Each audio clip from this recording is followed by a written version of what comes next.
recording. Start streaming. Very good. Hello, kitty.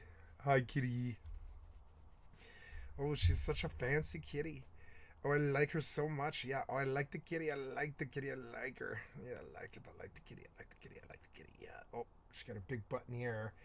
Big butt kitty. Big butt kitty. Big butt kitty. Put her butt in the air. Butt in the air. Butt in the air. Big butt kitty. Big butt kitty. Oh, big butt kitty, big butt kitty, big butt kitty.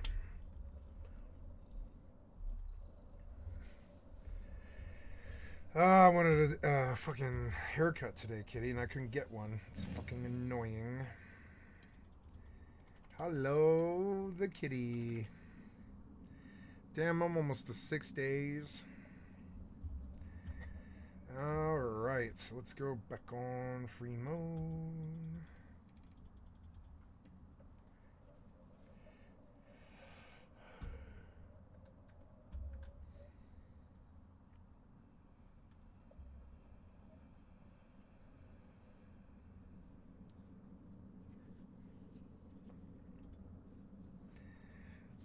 Depending on who you ask, Lex Fridman is a super genius, former professor at MIT, truth-telling podcast aficionado. Other people will say he's a lying industry plant grifter who pushes certain narratives based on whatever will make him famous under the guise of neutrality and working for a greater good. When I first encountered Lex Fridman, I saw him as more of the man taught at MIT and had an academic paper endorsed by and Elon Musk. That's pretty remarkable stuff, but the more I look into this man, the more I realize that almost everything he does is deceptive, embellished, or just a flat-out lie. This guy has one of the most popular podcasts in the world, yet somehow also has zero charisma. For people who are not familiar, what if someday or night I think he does have charisma. That's the weird part. You just don't know it. By the way, he has a demon. There's a lot of charisma in this. Women respond to this, for instance. Introduce this thought experiment. What if someday or night a demon were to steal after you into your loneliest loneliness? He'll humiliate himself on podcasts despite claiming to be an alpha male. He has an extremely shady background that nobody can make sense of other than accusing him of being an intelligence asset, which might hold more weight than I originally thought. So let's try and get to the bottom of who is Lex Fridman.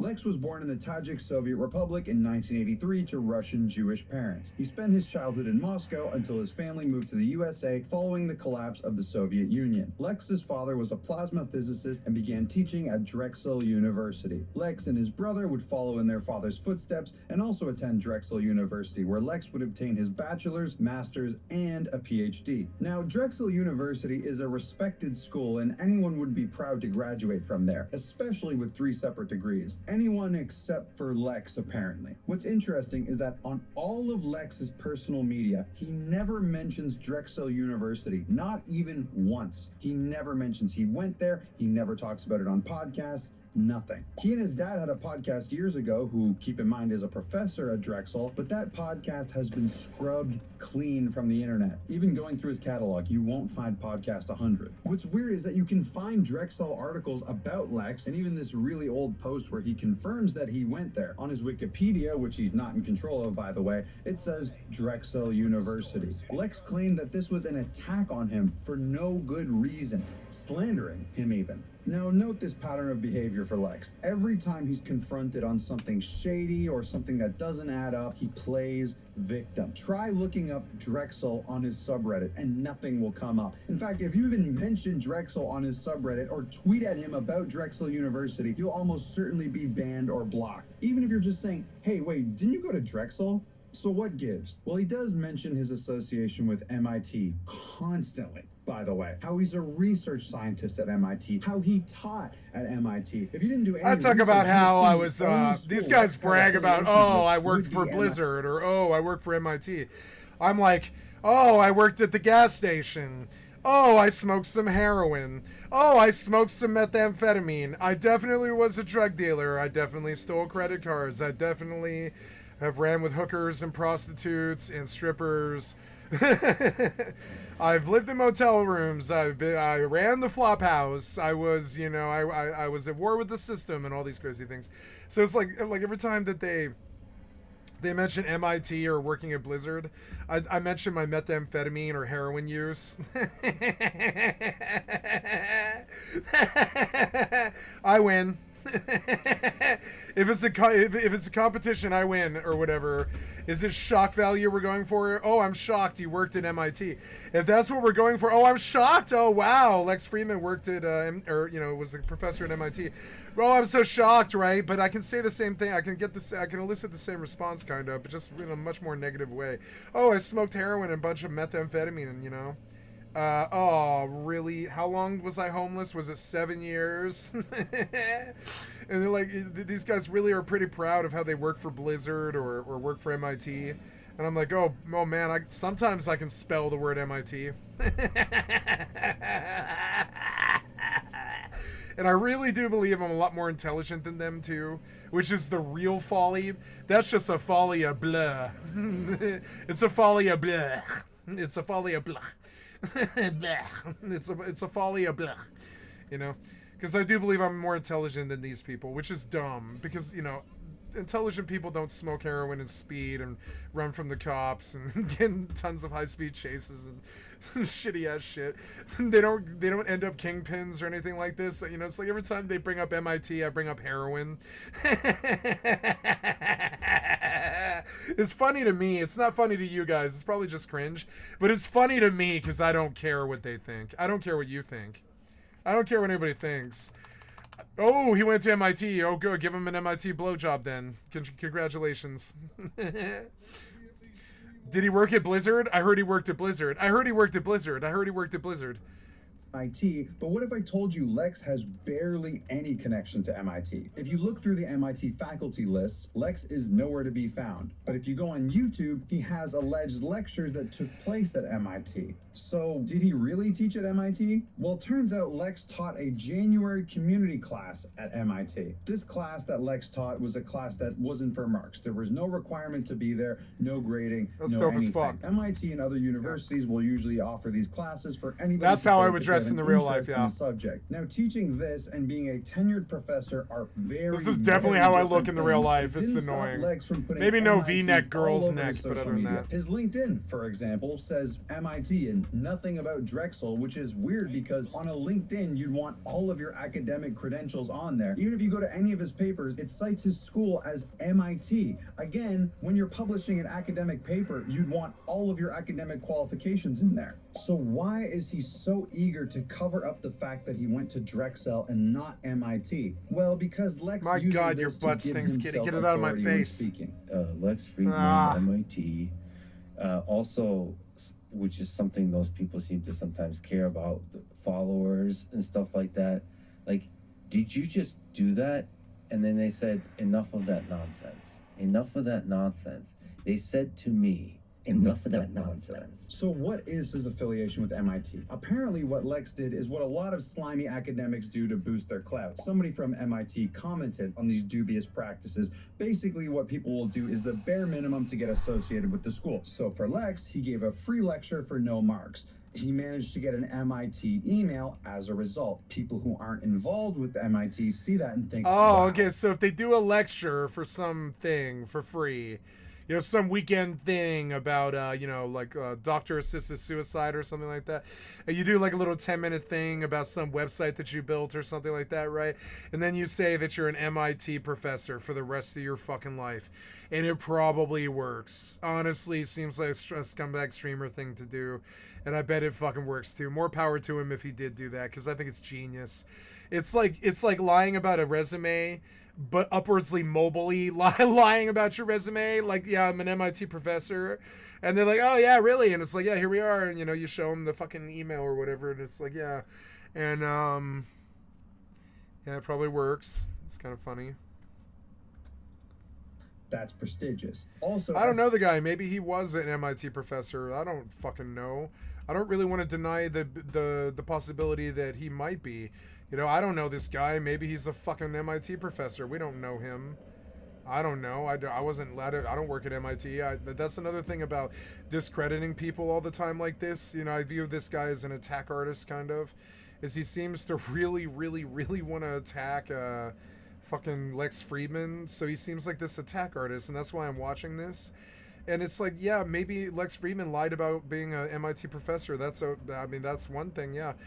But I also wonder if that's maybe cooler than anything you've ever done. This guy, Ghost Gum or whatever. I wonder if maybe Lex Friedman lying about being a fucking MIT professor is like that guy who got tricked into going to the wedding as a mailman or whatever. So it's actually kind of a funny story. It's like, did you lie about being a fucking professor at MIT? It's like, as lies go, that's actually a really devilishly sly fucking lie. That it's actually kind of funny and probably did get him some benefits and stuff. So it's just sort of funny. If you're gonna lie, why not lie about like a job resume? Honestly, it's kind of funny. I don't know. He seems like possibly an MIT professor. He's got that sort of stuffiness. Maybe, I don't know. Maybe, maybe. Possibly. Someone with a PhD, it's possible you could offer to do unpaid research for MIT. Then you get library access, and most importantly, the MIT email. As a research scientist at MIT, I've had, and especially just part of a large set of collaborations, I've had a lot of students come to me and talk to me about ideas. In reality, the only thing I've been able to confirm regarding Is he the lying? relationship between Lex He's not lying. You can see it. and MIT He is not lying. that he did teach a non-credit after-hour. Then he's a teacher at MIT. He can credit himself as that. I think you're just jealous. Look, he obviously is not lying. He has taught a class at MIT. Then he can say that he was a teacher at MIT. He has obviously been a teacher at MIT. What is the lie here? I think you're just jealous of him. Now look at the hand movements here as he lies. And set of collaborations. Look at the hand movements. They're actually kind of dumb. I caught them out of the corner of my eye, and I was like, oh man, do you remember that movie Addams Family? He's got the whole, this happens with liars. They end up turning their hands into the thing. You remember that thing, The Thing? It was like a hand on the Addams Family movies and the television shows and stuff. And like, yeah, and so he's totally doing a thing with his hand right now because he's fucking lying. I've had lie, especially just lie, part of lie, a large lie, set of collaborations. I've had a lot lie. of students come to me. You're speaking very carefully. I've had a lot of students come to me over one class that I did one time. And talk to me about ideas. In reality, the only thing I've been able to confirm regarding the relationship between Lex and MIT is that he did teach a non-credit after-hours community class. Which makes him a teacher at MIT. That's what's so genius about it. I'm kind of jealous of him. I'm like, hey, if I teach a class about how to be an MMO lifestyle loser at a fucking MIT, could I tell people that I'm an MIT professor? I mean, what's the difference? I could teach a class at MIT about being an MMO loser, or being a gambler, or being a fucking like a drug dealer, or I can teach classes at MIT too. I'm a professor at MIT, guys. Like Lex Friedman, I'm a professor at MIT. Let me school ya.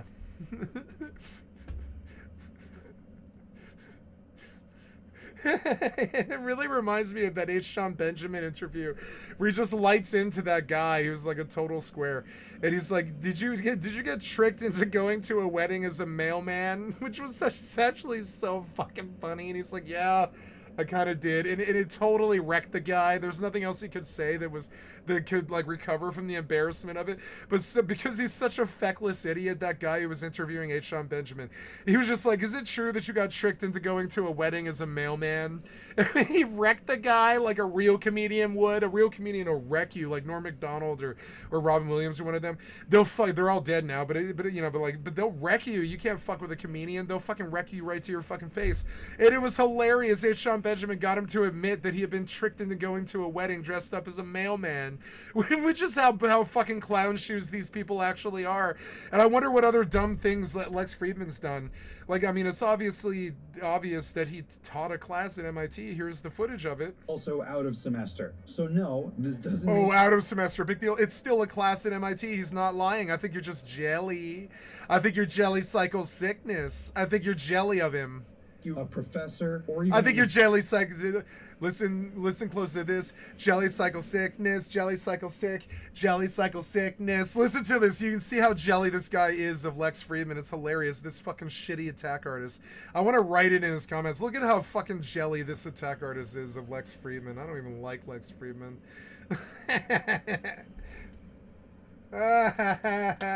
Look how fucking jelly this jelly cycles jellies.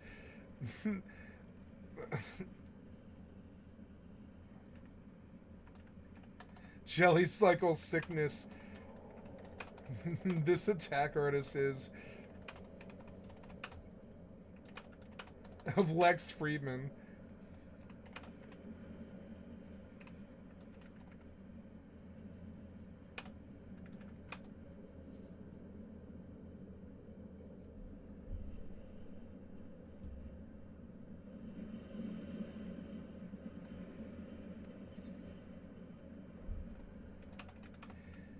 I don't even like Lex Friedman, but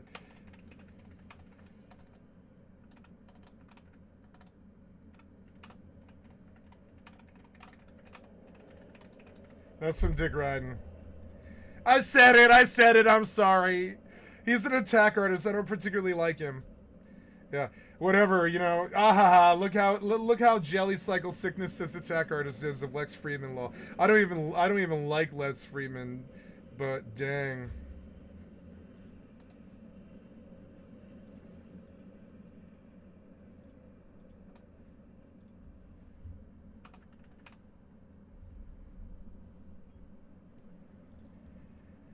I can't believe I said it. Look how jelly cycle sickness is this attack artist is of Lex Friedman law. I don't even like Lex Friedman, but dang, that's some dick riding. Oh, I'm gonna, man. I mean, it is almost like your mama joke here. I'm trolling him, and I admit it. I'm trolling this guy. It's totally negative. I'm not gonna leave the comment here very long. But I mean, you can see how jelly cycle sickness this fucking attack artist is. And it's weird because I'm fairly sure he's got the exact same amount of subs, but he's so jealous of this guy, I can't even really watch this. I'm terribly sorry. Maybe I should erase the comment. I'm going to erase the comment. I can't believe I actually just said that. I need to not say that, maybe. I don't know this guy, Ghost Gum or whatever. I mean, look how jelly cycle sicknesses attack artist is of Lex Friedman law. I don't even like Lex Friedman, but dang, that's some dick riding. Oh, and I mean, I can't believe I actually said it. Like, I mean, I said what I thought. I mean, I'm gonna leave it. I'm gonna take it out. It's too negative. I don't know this guy. I don't need to leave comments on his shit. He doesn't leave comments on my shit, you know, or whatever. I don't need to leave that there. But I mean, that was my fucking God's honest response to this, and I'm getting off it. I left what I thought, you know. I thought it was honest. Yeah. Let's listen to this. Most people don't know when to stop. They take their last last $25. It's called $60. You don't ever take more than $60 to a casino. If you do, you're a compulsive gambling addict. But if you go to the casino with $60 and you bust out and you go home and you come back like 5 years later or whatever, you're not a compulsive gambler like me. I mean, that's how I treat casinos. So yeah, so like, you know, 25 cents, and they put it in the machine to try to get back, and I've done that. I've gambled all the way to where I just had change, and I was like, okay, cash this change in, and I'll turn it into $2, and then took $2 back in. Maybe I can get that money back. Maybe I can get that back. And that's when you know that it's hit you pretty hard. Yeah. Or when you go and you borrow more money, you go to a payday loan place or something, or a pawn shop, and you go and you pawn your computer, and then you go get the money, and you go right back to the casino. Plan B. Plan B was now I've lost a total of $1,000. I lost a total of $1,000. You fucking moron. That's like 4 weeks' pay. You fucking idiot, or whatever. I don't know. I mean, it's like not 4 weeks' pay. It is to me. It's like 4 weeks. That's like 4 weeks' pay to me. How do you lose that much money? You're so dumb. Don't take more than $60 to a casino. You fucking idiot. And I'm sorry, but I think you kind of are. I said what I meant. I've lost. I'm not very happy with that. It's because you take more than $60 into casino. Only people who have money and losers do that. You know, you're either one of two. You're either a loser because you're taking more than $60 into a casino or whatever, $100 or whatever.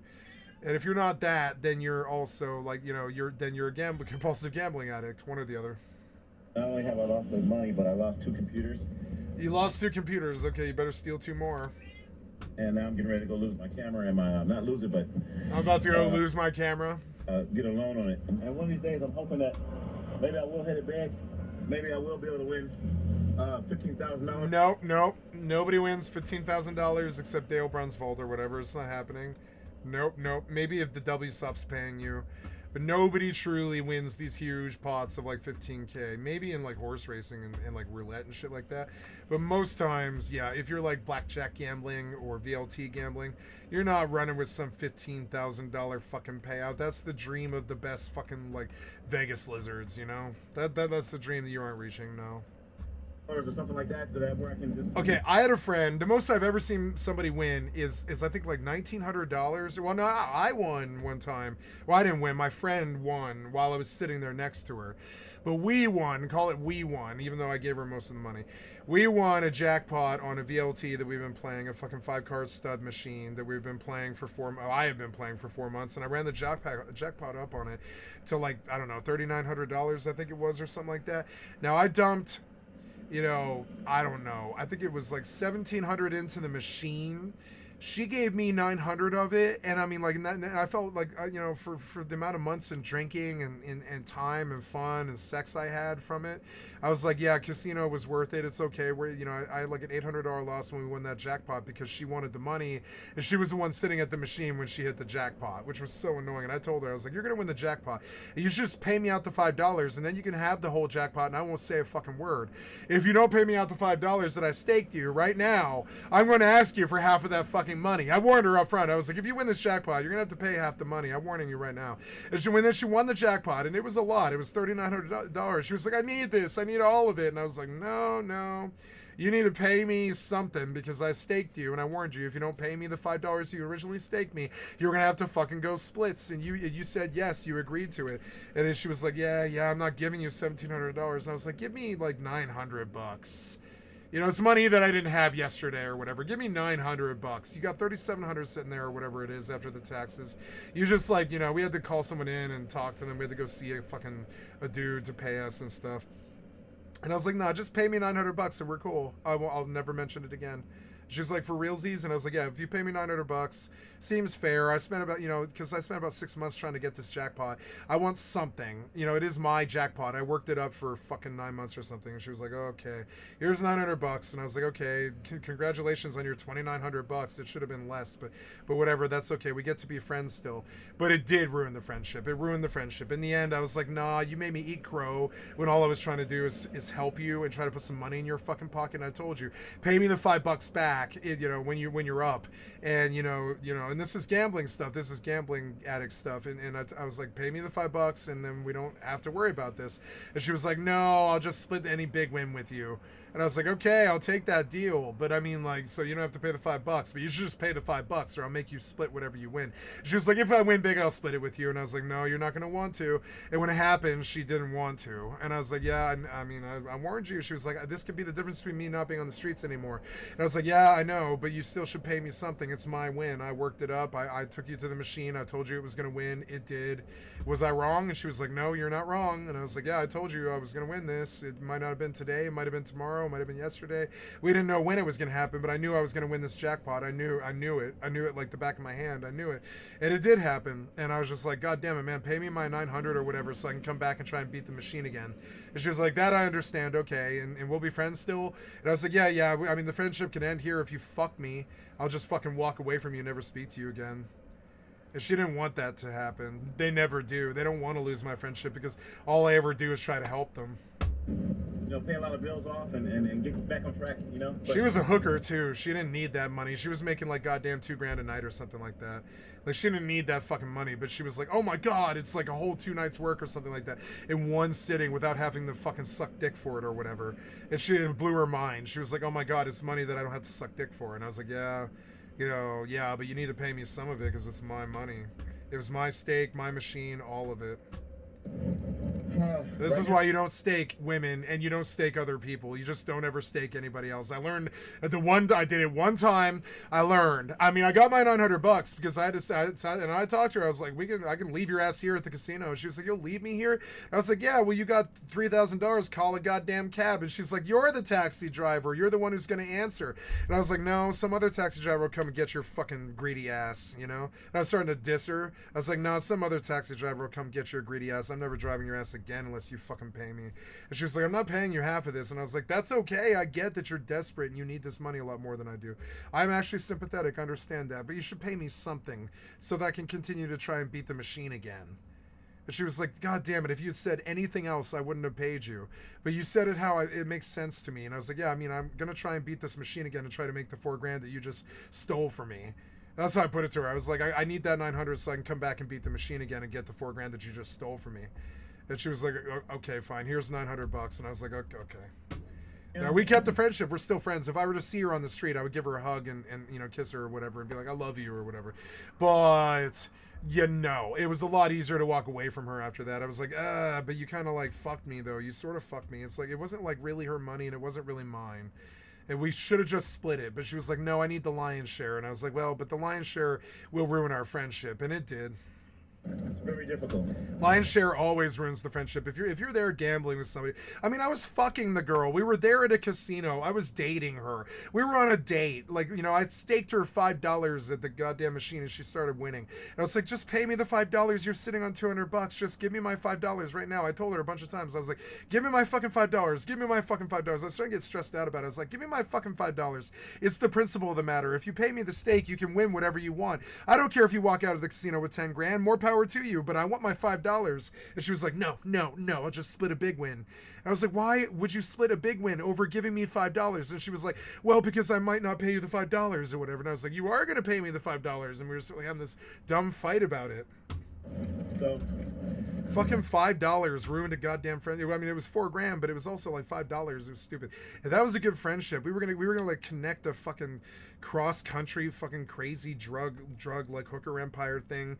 And she was gonna be my business partner out here on the west side. And like that was a good friendship. And she had to ruin it over fucking $2,000 or it was like I think it was like 29 or something in the end for her and like 900 for me. And I was just like, I don't know. Why do you need to take the lion's share? Just split it with me, and then we'll go take this money, and we'll become drug dealers or something. I said shit like that to her. I was like, why don't we just take this money, split it with me? I'll buy an ounce with you. And she was like, you'll buy an ounce of heroin with me? And I was like, yes, I'll buy an ounce of heroin with you right now, today. And she was like, I was just like, split this with me, and I'll stake you on the fucking ounce or whatever, and I'll sling it with you. I was like, let's buy an ounce of heroin as opposed to you keeping the lion's share of this. But she was just greedy. She was like, no, I worked too hard for money, and this was too easy to get. And I was like, yeah, all right, fine, you can be like that and throw the friendship away. And she did. the time right now is 4:09 in the evening. They always do. So we've been out for a couple hours. Money's their god now, especially if they ever suck dick for it or anything like that. If they ever suck dick for money or anything like that, or if they ever fuck anybody or steal some money from somebody or anything like that, if they've ever been a thief or anything like that, like a credit card thief or anything like that, like you can just assume that the money's their god now, and they're always gonna follow that. They're not gonna help you. They're not gonna meet you halfway. They're not gonna do splits with you or anything like that. Not without a contract. They're not. You know, so the main thing is just don't trust them at all. Now I got off By work them, I mean people. I don't mean women. at 1 o'clock. I mean people. Honestly, women are a lot more trustworthy than men. That's the Super Pond facility right here, located in Las Vegas. It's one Super of them. Pond. Yeah, Well, they're people probably coming there doing and- real good. They're probably doing real good down here. They're like online selling Amazon stuff, right? And then they just pull in all this stuff from these junkies and gamblers in Vegas and shit. Oh my god, they're probably making so much money. The syntax. It affects everybody. Jesus fucking Christ. Look at the size of that fucking pawn shop. Do you need a pawn shop that big? How many televisions do you have up in there? You know, That they all stole from hotel rooms on their fucking gambling binge or whatever. How many, like me, I used to steal televisions from hotel rooms.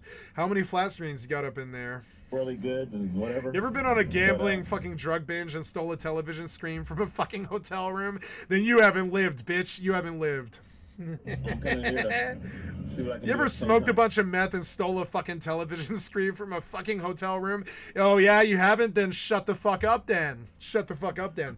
That pawn shop is a real man, not like you. Better get to stealing that TV. My name is Tony McDew. I'm from California, 46 years old. I've been living out here for 7 years. 2 years. I'm sorry, 2 years, 7 months. Sorry. I got involved. I got 3 addictions, two hookers, an ex-wife, and a fucking lawyer. with gambling. I got a gambling issue. The monkey's on my back, and I spent my last $4.19 in the fucking Denny's today on the VLT. And, And I'm sorry, it's not funny, but I mean, it's just like, you know, I've just been around enough junkies where I'm just desensitized to making fun of junkies, because I think the hilarious, I mean, gambling addicts are not really much different. They have the same thing. I have it too. I have the video game gambling thing.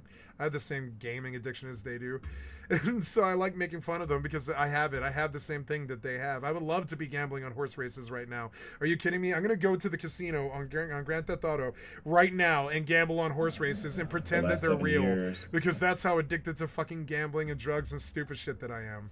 You know, it's just dumb, but it's the fucking truth. I mean, it is the truth. You know, whatever. So I can make fun of this guy because I'm just like, oh Jesus, he hasn't ever stolen a flat screen from a hotel room to support his meth addiction before. I bet he just goes to the fucking casino and starts jacking off that knob. You know, he just sucks on the knob all day. But I mean, I don't. Yeah, I don't know. I don't like making fun of him, but it's funny to me. It's funny to make fun of other people. Spent probably about $35,000 or more. Are you breaking into that place? Is it for gambling money and crack? We've all been there. I'm sorry. Now I know why people go out and kill themselves. Yeah. Now I know why people go and do the things that they do. Yep. And I never experienced that until I started gambling. Going through that process, I started recording myself, looking at the losses, looking at the wins, and a lot of losses. It's a visual recorder. I use it like a diary. So, you know, just recording myself was a way for me to look at myself and go, hey, you know what? You know, that was real stupid what I did. I would record myself going to pawn shops, to the casino, back to the pawn shops, supporting my habit. So now I just want to share my story with you. And this is my story. That was real stupid what I did, kitty. That was real stupid what I did. That was real stupid what I did, kitty. All those times, all those years, that was real stupid what I did, kitty.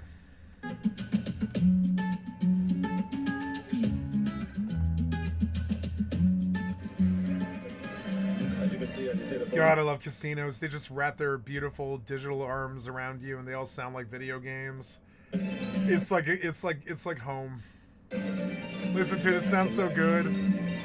Oh man, it sounds like Sonic the Hedgehog just started jacking off all over fucking Riley Reid's face or whatever.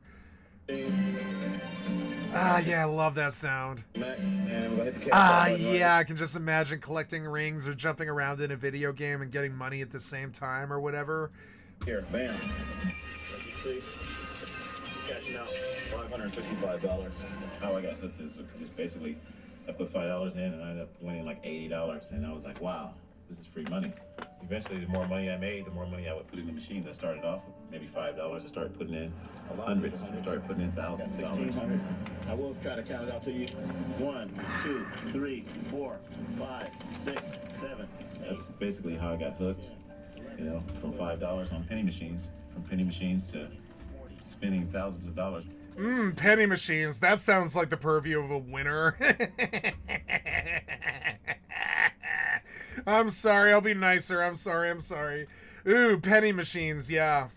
I thought that would be a way a lot of money in that. Paying off all my debts. Oh yeah, off those penny machines. Yeah, I'm sure. Yeah, you're gonna pay your rent off those penny machines, huh? No, paying all my bills. Yeah, sure. Off those penny machines, are you? Yeah. You paying your rent, your power bill off those penny machines. You know, buying a new computer and stuff. The penny machines were good to you today. The way. 71, 72. I mean, they're blowing the horn at me. I'm trying to get it all day. Here at the Palms, only here at the Palms can you win like that. You know, sometimes, like I said, sometimes you can lose, but it feels good right now. It feels good right now, but I mean, you spent $4,000 just to see that 1,000 or whatever. It's dumb. Getting high, and I'm not the kind of person to get high. I really can't. That is not even that much money. It's like $1,100. Compare it, but I would say it's like a feeling of getting high, where you're on cloud nine, and no one. Yeah, for that day, and then the next day you wake up and you've got your crack addiction or your meth addiction, your heroin addiction. You're in some motel with some stripper. You've been drinking all night, so you got a very bad headache. She stole half your money or whatever, and now you're like going down to the casino again because you know that's the life. That's what the life is. You know. It's wrong. That's wrong, but it's fun. It is fun. DMCA. The divorce? DMCA. If I have money, I'm definitely gonna spend it. I feel like you should enjoy yourself. Not just. You bought a hot tub with your gambling money. I think I'm probably investing in my future somehow. I'm making like a Bitcoin farm or something. You know, I'm not buying a hot tub with my Bitcoin or it's with my gambling money. Spot. What are the odds? I've never computed them, Captain. Well, they're astronomical, believe me. Why are we watching that? Stop it. Back. I just felt like I just wanted to keep on going until I got what was due to me. Ooh, the penny machines. 3 cents on a bet. Nice. 30 times 2.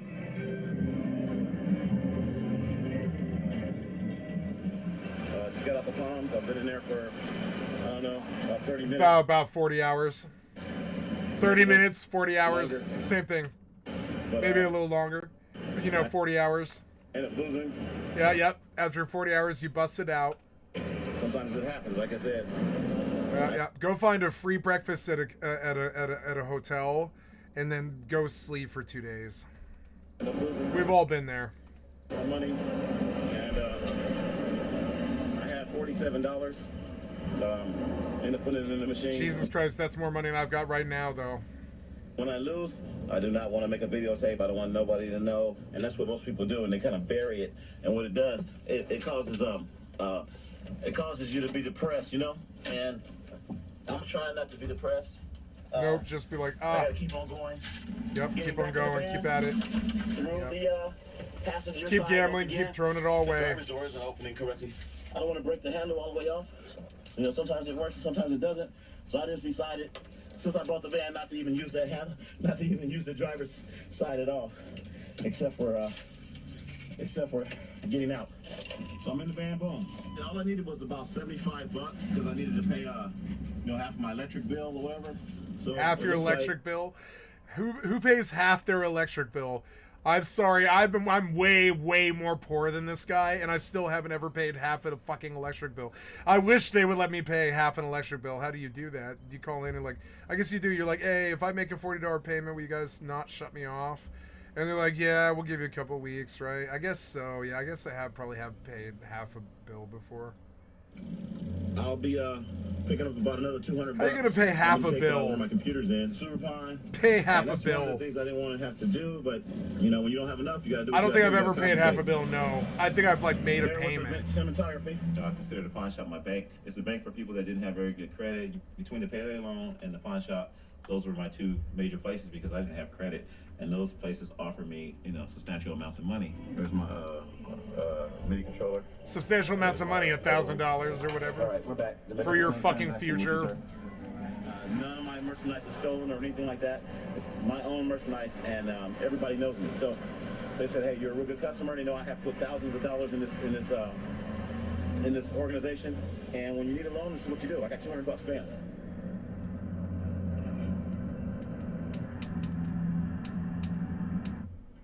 There's people that go in there and spend, $20, whatever. They're just going there and they do it as a fun thing. If you go in there and you do it as a fun thing, I mean, sure, you can have fun with it.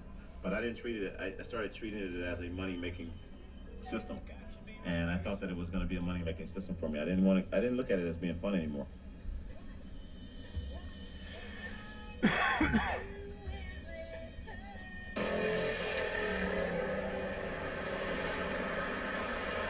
Good day. The bus stop. It's all about enjoying life.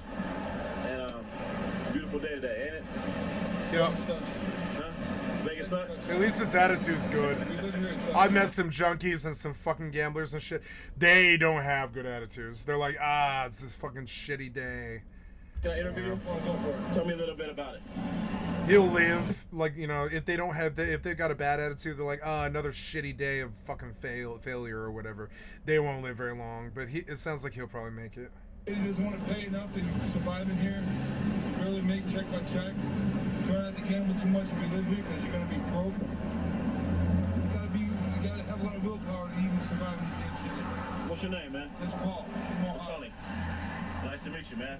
I'm from Sacramento. Toledo, Ohio. Okay. So basically, you saying is it can suck you dry if you don't If you don't manage your money. if you don't manage your money. Exactly. That's the whole thing. That's what I'm You get addicted to that freaking gambling bug, which is exactly. Yeah. was ridiculous. Oh, It was kind of stupid to go in there and do that yesterday. You know, theoretically, I could just say, you know what, I'll just leave that in there, and I'll just go home for today. Nice to meet you, man. I'm from Sacramento. Toledo, Ohio. Okay. So basically, you said it can suck you dry if you don't Manage your money. if you don't manage your money. Exactly. That's the whole thing. That's what I'm You get addicted to that freaking gambling bug, which is exactly true. That's all I gotta say. All right. Thanks a lot. Vegas, come have fun, and don't try to live here.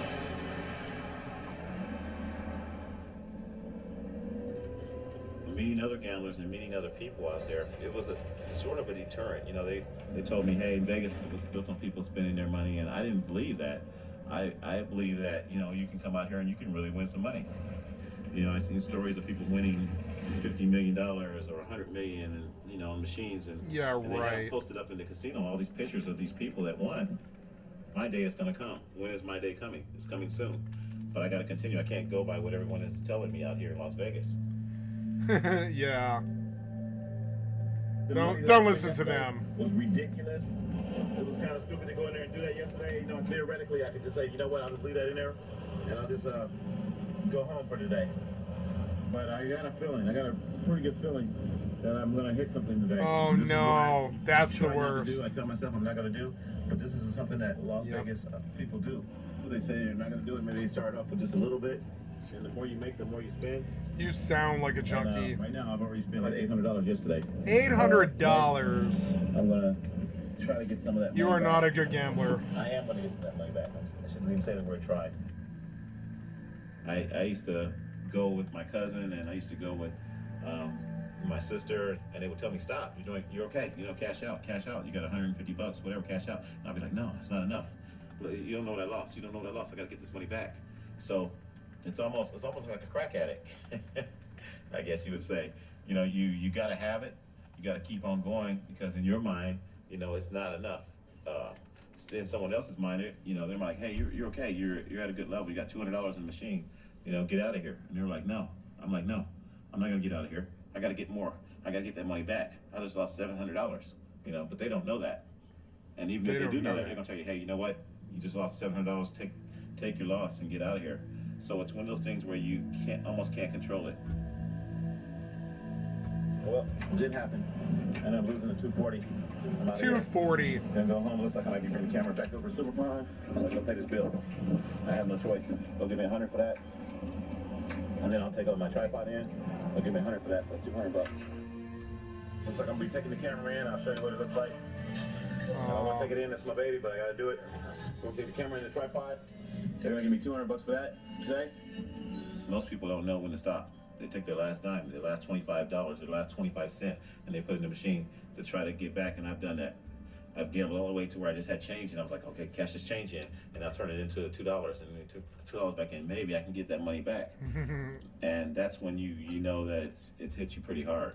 Or when you go and you borrow more money, you go to a payday loan place or something, or a pawn shop, and you go and you pawn your computer, and then you go get the money and you go right back to the casino. And like I said, I gotta go to Plan B. Plan B was now I've lost a total of $1,000. Stop gambling. $1,040 I've lost. Is Plan I'm B. not very happy with that. Not only have I don't mean to lost make fun of money, this but I lost guy, two computers. because it's not very fair. So now I'm getting ready to go lose my camera. But there is I'm this not losing really it. simple solution to all of this. Get a Don't loan do on it. And one of these days, I'm hoping that maybe I will hit it big. Maybe I will be able to win $15,000 or something like that, where I can just, you know, pay a lot of bills off and get back on track, you know. But right now, it's very difficult. So the time right now is 4:09 in the evening. So we've been out for a couple hours now. I got off of work at 1 o'clock. That's the Super Pawn facility right here, located in Las Vegas. It's one of them. A lot of people come in here and, you know, pawn their worldly goods and whatever. But I'm coming in here to see what I can do at the same time. There it is. There's the tripod.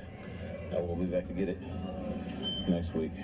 And here I am at the Super Pawn facility. Later on, I got into title loan. Title loan is where you pawn your car. So I did that. If you continue to use that system and think that the casino is going to give you that money back to pay those guys, Nope. that's where you're wrong. And that's where I made my mistake. That's how you lost your car. Yeah. Thinking that the casino You put your car up for a loan. was going to give me that money, pay back the pawn shop, and I losing a lot of my my valuables. Like I said, they just gave me $200. No questions asked. It's emergency money if you need it. And right now, it was an emergency money. Emergency of don't gamble anymore. It's kind of like junkies. It's like, don't do drugs anymore. You can't do drugs like the way you used to do it. You can't do drugs well anymore. Don't do drugs anymore. I used to tell people, like, don't.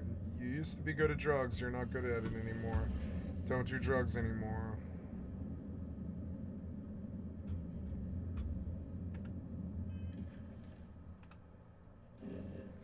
Ooh, this planet's kind of green. I'm actually embarrassed most of the time when I don't hit anything, when I lose my money, like I lost the money today. I lost money yesterday. If I were to get that $200 loan, I'd be so fatalistic about it. I'd be like, my addiction has won, and I'm down to I'm down to zero.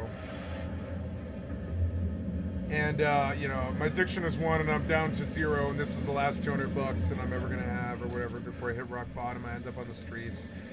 And I would take the 200 to the roulette table, just like this guy. But the difference is, I would put it on black. I'd be like, all 200 on black. I need $400 right now.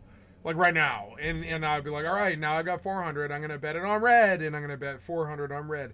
And somewhere in there is a loss, and you break, right? Somewhere in there. But if you make it 3 times, you have $800, and you leave.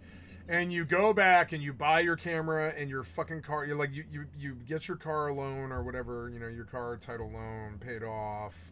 And you pay them the money back that they loaned you. And you're just like, all right, give me this shit back or whatever. That's how you do this. But you don't go to put money into a machine. You sit down in front of a roulette dealer and you bet all 200 on black. I mean, you can tell these people are actually really bad at gambling too. Because if you're that fucking desperate, if you're down to 200 and it's like your make or break moment, you might as well try and double your fucking money on a 50% bet. Instead, you're going there trying to catch some $10,000 win off fucking penny slots or something like that so you can sit there for 40 hours. I would posit that you're not only addicted to gambling, you're also addicted to sitting there for 40 hours and having free drinks and, you know, going to the bathroom, maybe paying for a hotel room to go sleep or whatever, and you get back up and keep gambling or whatever, right?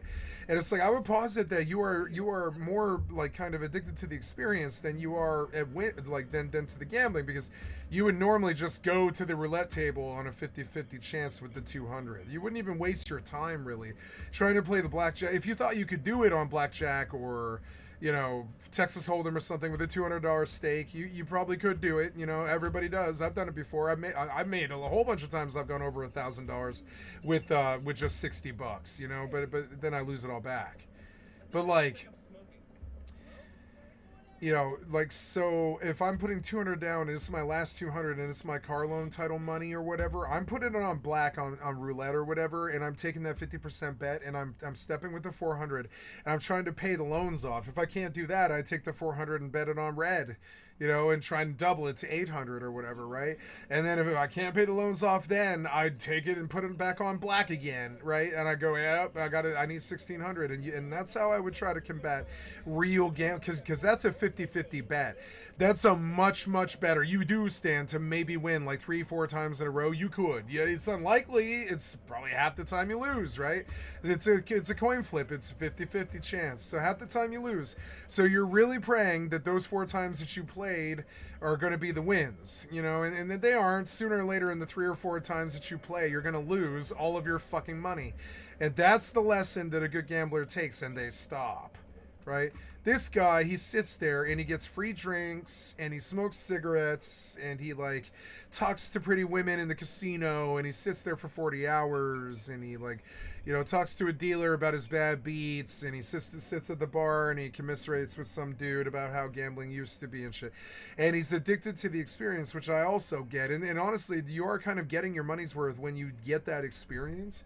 But then you go and sit down in front of a VLT for 8 hours and you lose the $200. And I mean, it's a VLT. The part of this is it's like these guys are not really balls to the wall gamblers that are good at making hundreds of thousands of dollars, because you would be much more happy with a 50-50 bet than you would crappy VLTs that should be suspected that they skew all the time. Like, there's this point where I'm not willing to blame a computer for my losses. I just won't play the computer. This guy, you can avoid this by just going to the roulette table and betting it on black, red, up, down, even, even, odd. It doesn't matter. You can get a 50-50 bet, a fairly good 50-50 bet. Say I'm very embarrassed. Double it, double it. Put it all on black, double it. That's a better way to gamble. It's a much safer way to gamble than the way this guy's doing it. He's going to crack out after 13 hours in front of a VLT and not get anything at all. But I mean, like, honestly, if you're this addicted to gambling, you may as well just go to the 50-50 on the roulette table. That's what all the websites say. That's what they all say. They're like, if you're going to fucking gamble at all, you might as well go to roulette and do 50-50 because it's the best bet you can get against house. And so I look at him at this and that $200, you may as well just hand it to the casino fucking cashier. You're not a good gambler. This is very embarrassing. If I'm gonna stake in a real gambling thing where I'm like making my living off of gambling and shit, it's gonna be with $1,000. It's not gonna be with 200. And if you can't reach 1,000, then you're not a good gambler. So yeah, like that last 200, to me, that last 200 is a 50-50 bet on roulette.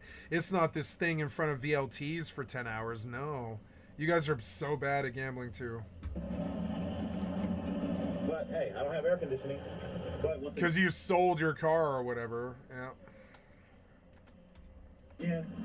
I got Tony from Cali's Astrovan air conditioning. That's what I wrote on the bottom. Tony from Cali's Astrovan air conditioning. So, without this bottle of water, Vegas is like 105 sometimes. So he's just like, I gotta go to the casino, but I'm boiling in this car, and it's like fucking 118 degrees in here or something. Yeah, you can see it from the sweat on his face. Yep, 112. I wasn't kidding. I said 118 because I was kind of kidding. But no, it's 112 in his car. I don't know if you couldn't pay me to live in Vegas. It's like living in the desert. Fuck living in the desert. You like getting fucking cactuses up your fucking ass and sand all the time.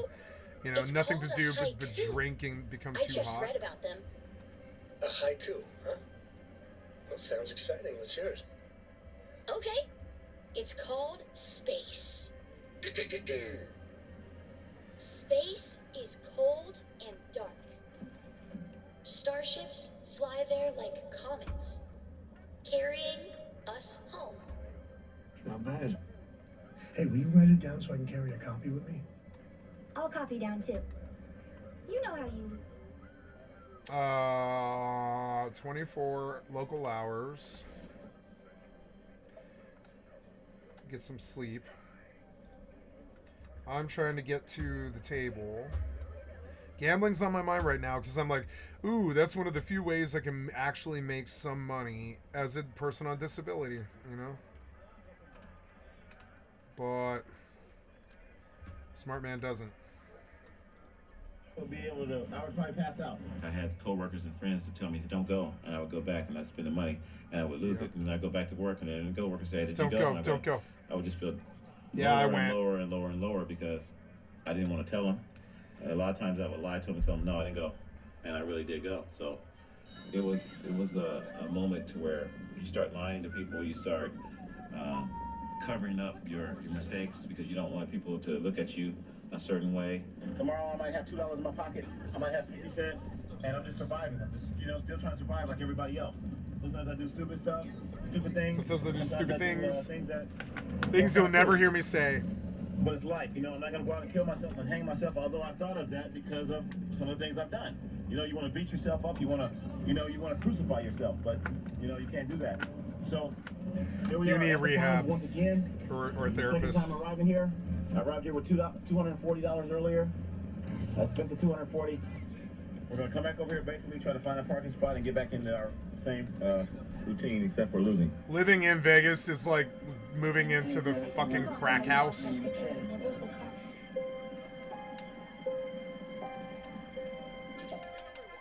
Oh no.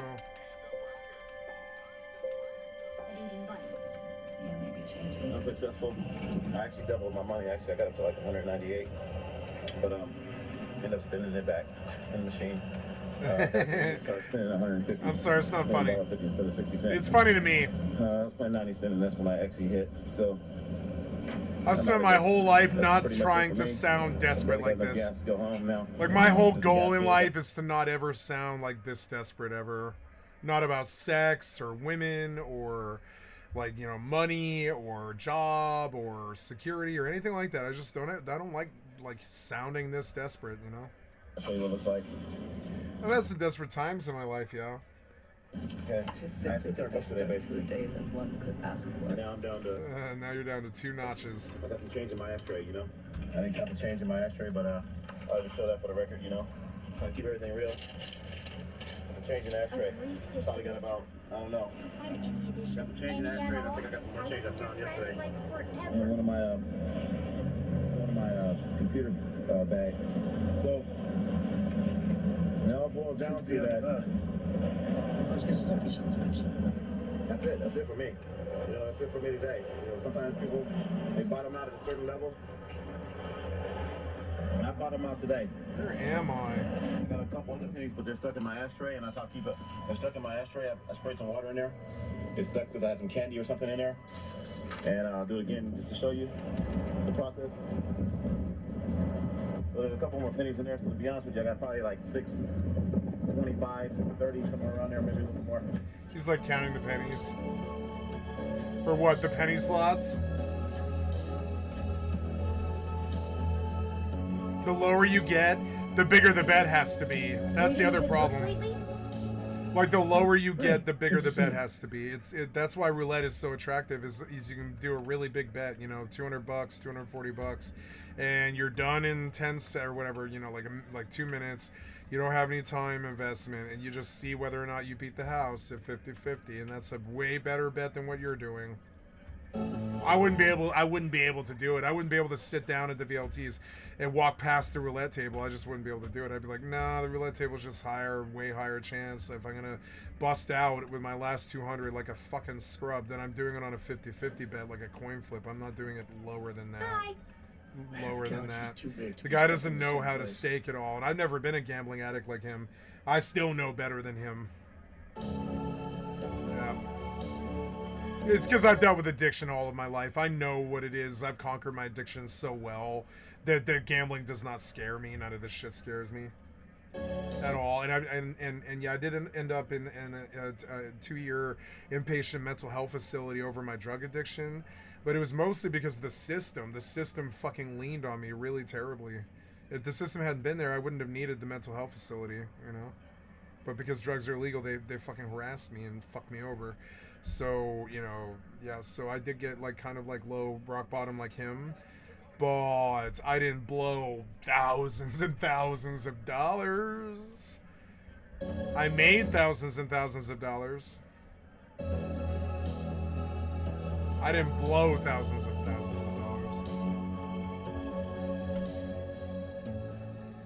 If you go to the casino, you get your paycheck.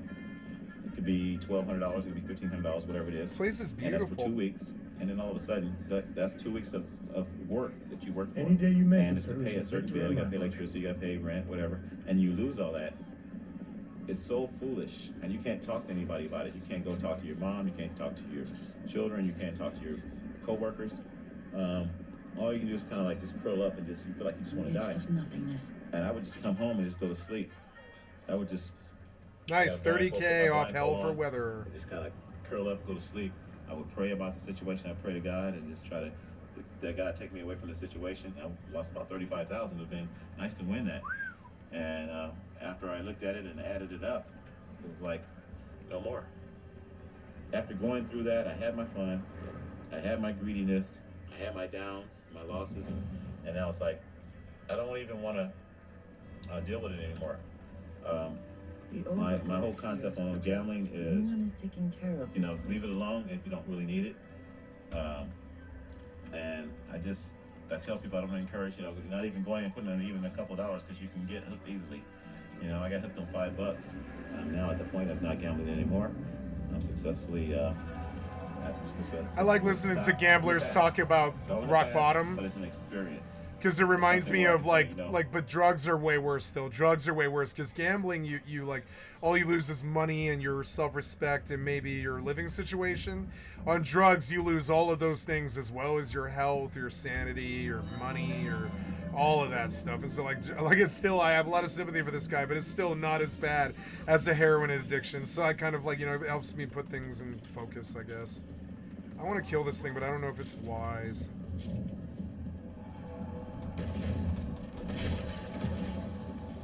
He was really big. I wanted the XP. Yeah, like that's good XP. The game looks good. So long.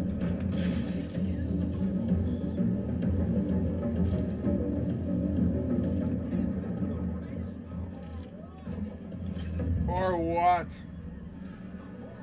Or come on four, come on four, come on four, come on four, come on four, come on four, come on four, come on four, come on four, come on four, come on four, come on four, yeah. 172, bitch, or 182, not 40 grand off that, not a bad win, not a bad win. Hells yeah.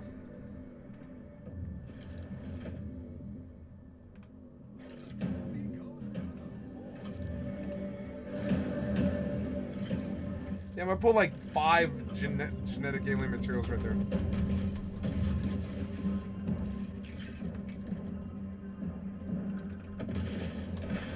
Are they just gonna keep attacking? I think so, yeah. Maybe algorithm really wasn't that wise, I don't know.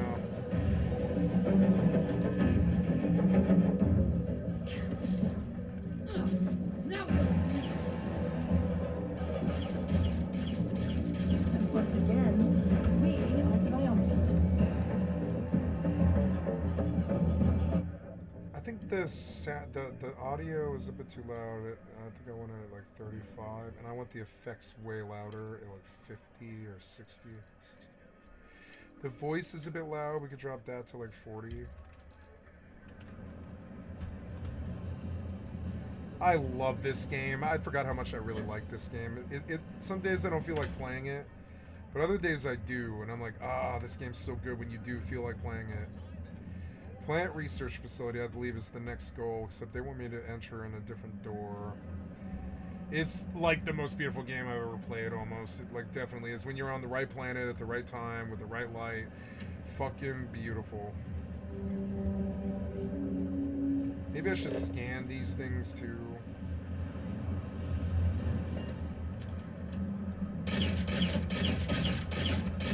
Yeah, like that thing was 81 XP. That's worth it. The aliens are really good XP.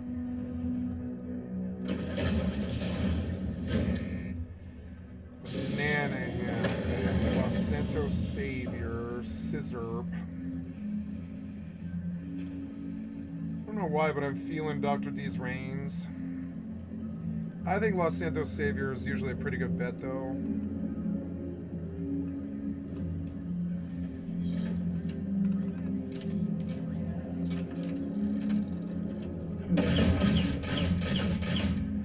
So I guess the aliens are like the enemies here. Lost. The rest were discoveries.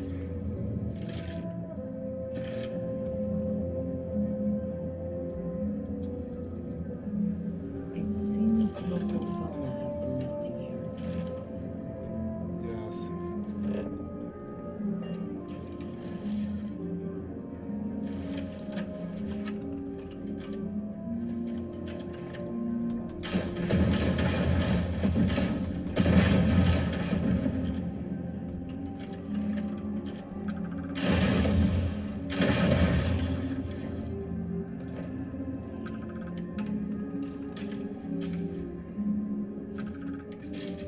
I like the randomizer.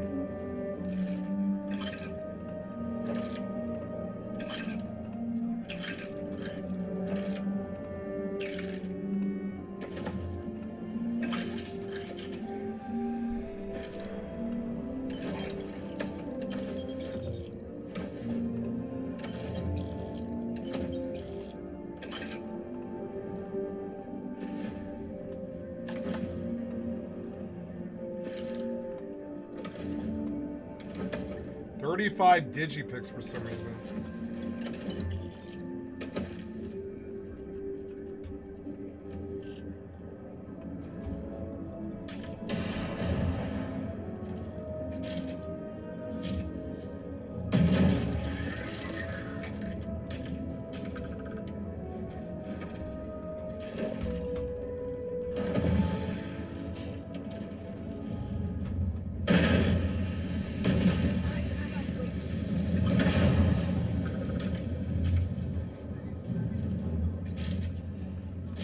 This is one of the modded dungeons that I bought, and it's obviously worth the money. Look at it. It's fucking way cooler than the Bethesda dungeon. Way better designed.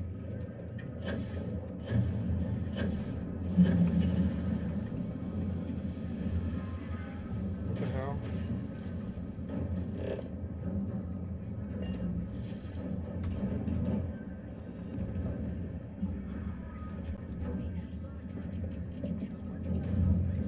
Did I get these? Dr. D's rings. It's like a robocall.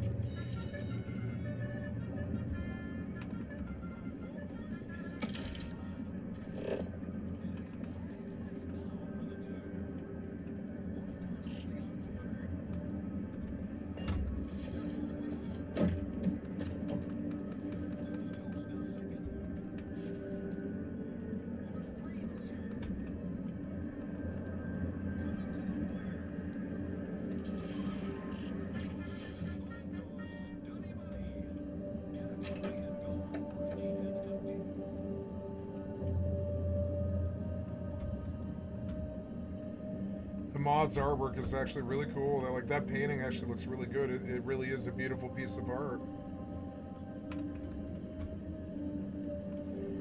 Stress management can help.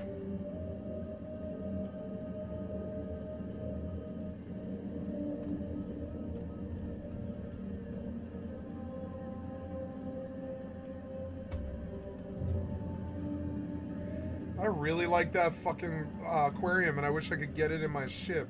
This is one of the cool. This is like the coolest Bethesda asset I've ever seen, and it's like from a modder. Look at that, beautiful. I wish I could get this in my ship, really bad. I really want that. Fucking beautiful. That's a beautiful piece of art too. Ooh, look, it's a big chest. Everything in the galaxy needs to come with us, you know. Yes, it does. Shut up.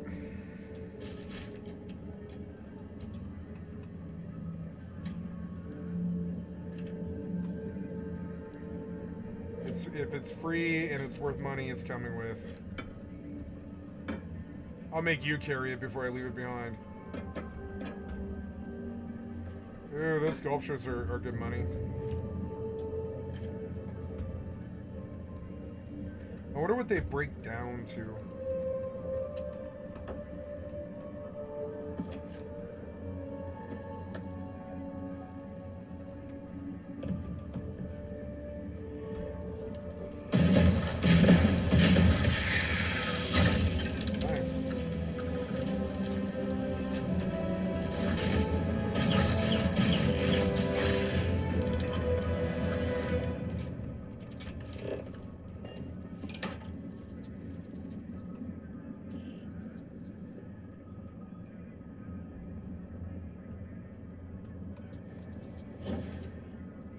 Study, buddy.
I love that you can fast travel the ship. Hey, Los Santos Savior. Right on, right on.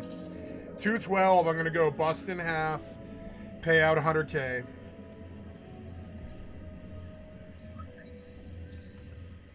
These horse bets you see, they're like a good way to do it. Like there's good ways to gamble and there's bad ways to gamble.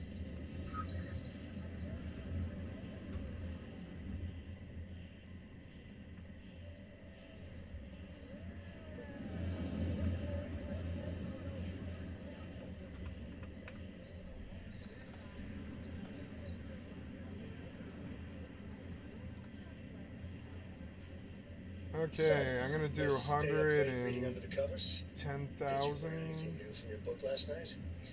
Don't pretend to be mad at me. I know you aren't really. I learned that back on Earth, people used to use the stars to navigate. That's so cool. But I guess it only worked because they just lived on one planet. And that sounds boring. Remind me one of these days to tell you the tale of a certain Solomon Coe, and where his stargazing landed him. Wow. Beautiful. Buying the mods was really, really worth it. It's improving the game so much. Look at that beautiful sunrise. I think it's like sunrise. I don't know. What time is it? No, it's sunset. It's sunset. We're going to watch a beautiful sunset. I love this game.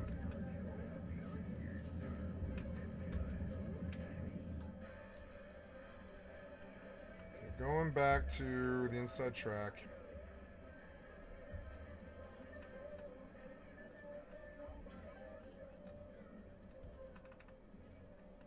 She's cute for a GTA asset.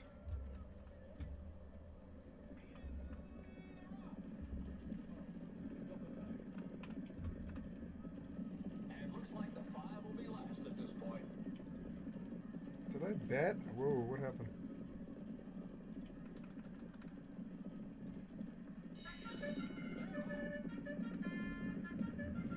Just gonna take a look at the settings one last time, make sure it's good.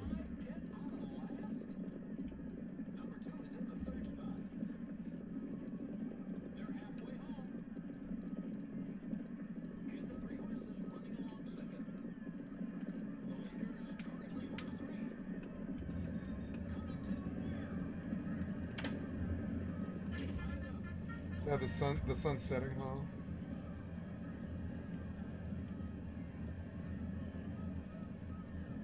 There's like a bird flying above this this monument.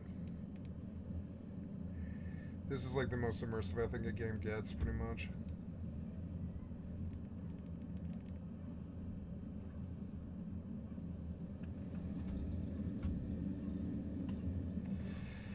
I want to take Sam Coe off of this ship.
$20K on latest truck.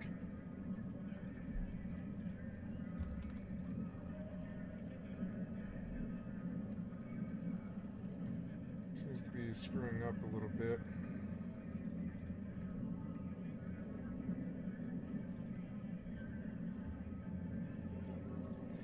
Try a yellow sunshine here.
Concussive breach shotgun.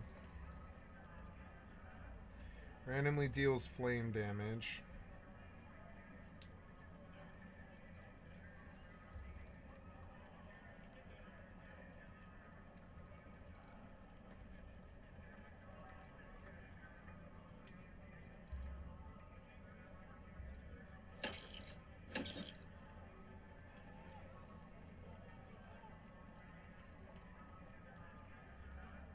Yeah, I don't think it's a good enough gun.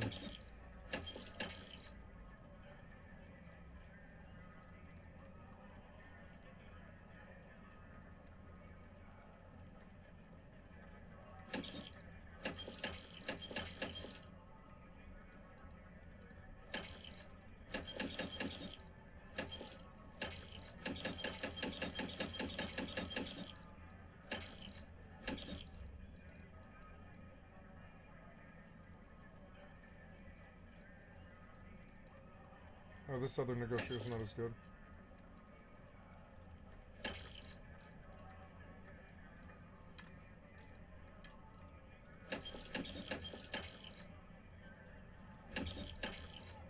Lead is out.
Hydrocarbons in abundance.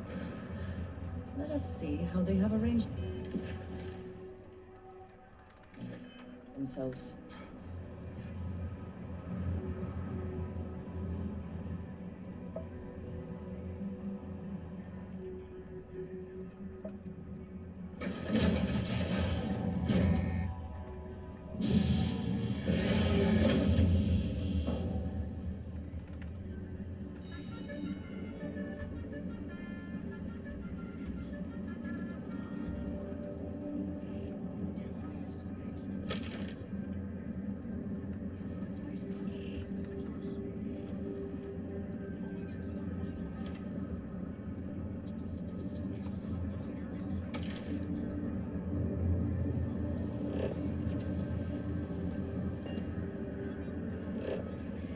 If you require organic compounds, now might be a good time to collect.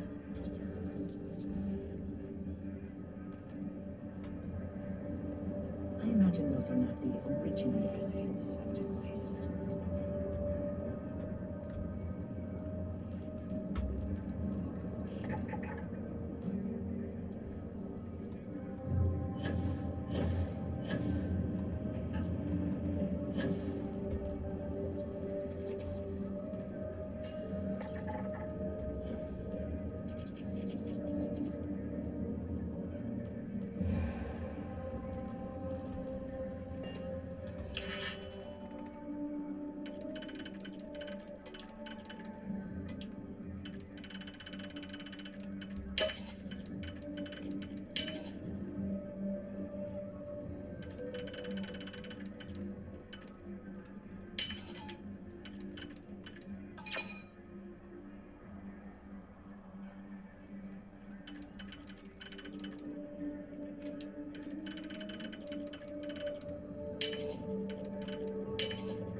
wish I had this in a ship.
Ecliptics attacks. That's so cool.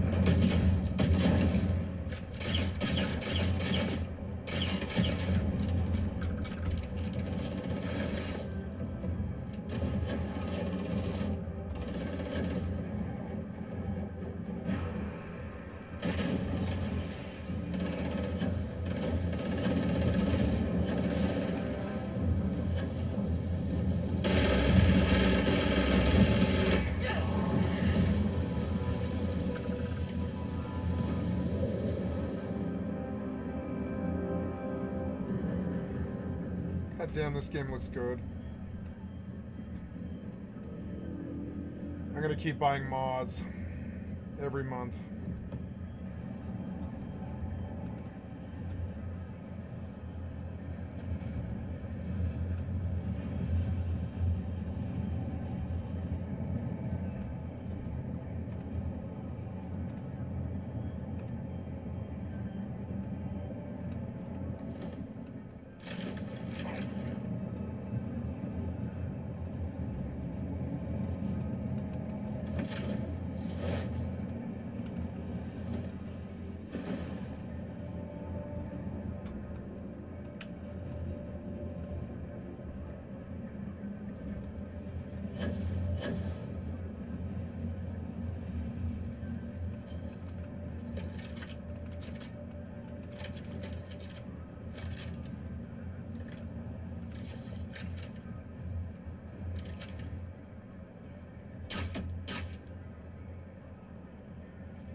That was cool. Ecliptics attacked on the roof. Roof hit the K off. Sweet relief. Not bad.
Nice. I won the main event.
That was it? That was it. That's what I had to do. Wait, was that it? Was that actually what I had to find? No, I don't think so.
Oh, there's a magazine upstairs.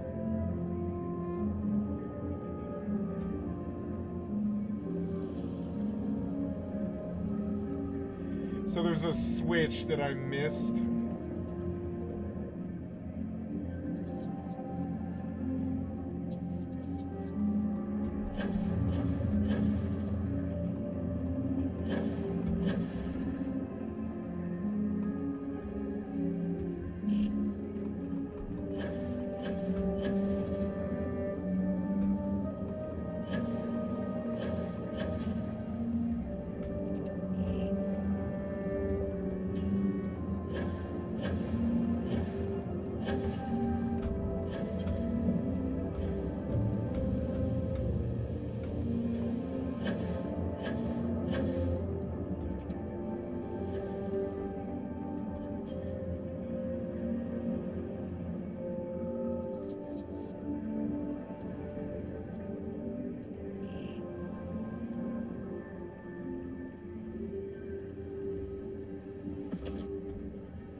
Oh, this is, I guess Bethesda made this. I thought this was a modded one, but no, it's just a Bethesda dungeon.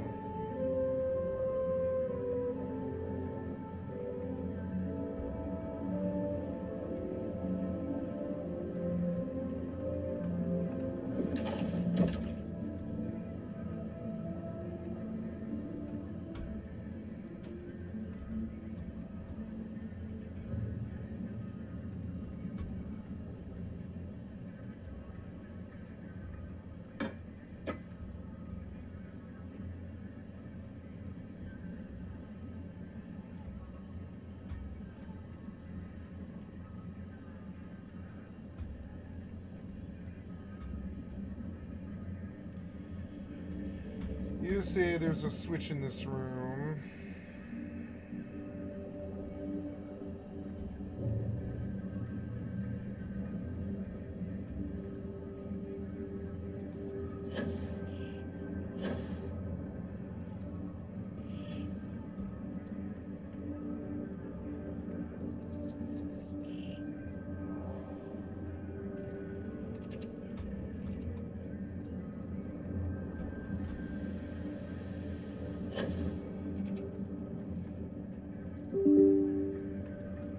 What's that? What made that sound?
say there's a magazine up here.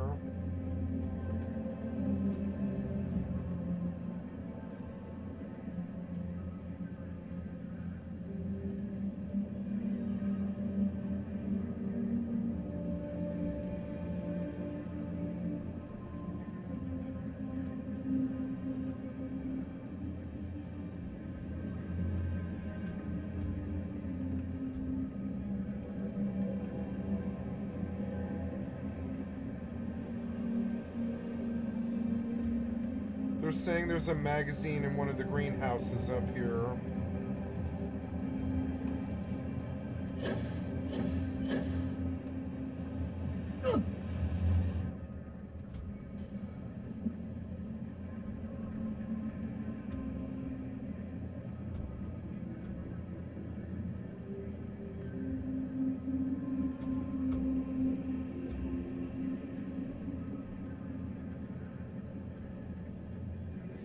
Sitting on a work table.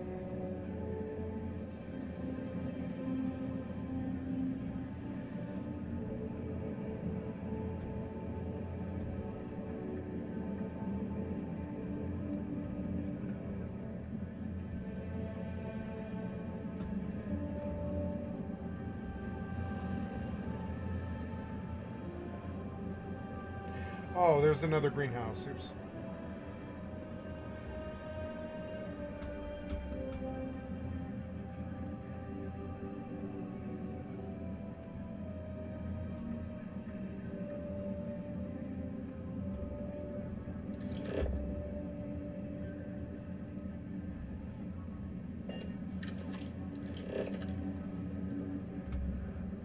I thought that was it. Damn it.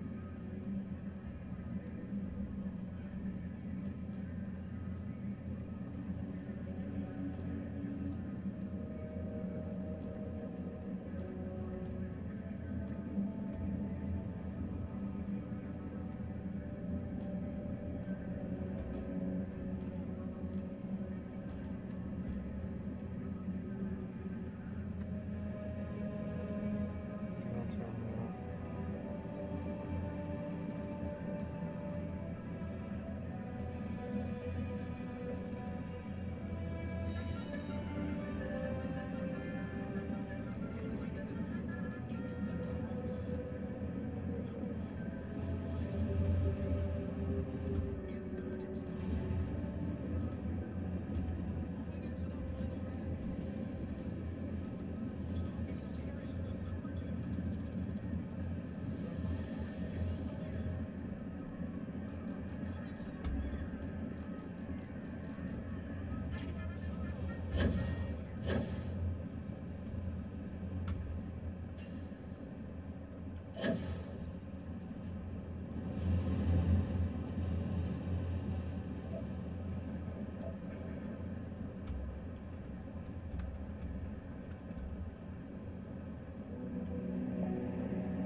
I don't know. If I was meant to find this magazine, I think I would have seen it by now.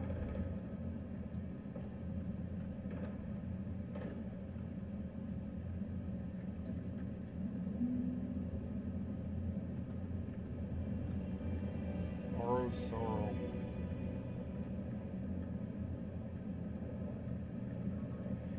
Maybe he'll win this one too. Let's see.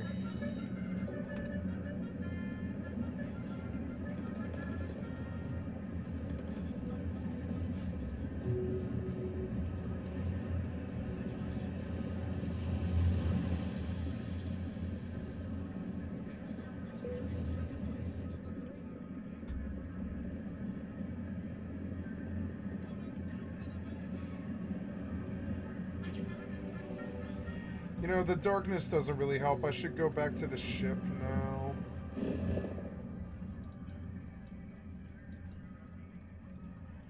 And sleep till day, and the daylight might help. Omen's a nice, damn it. Oh well.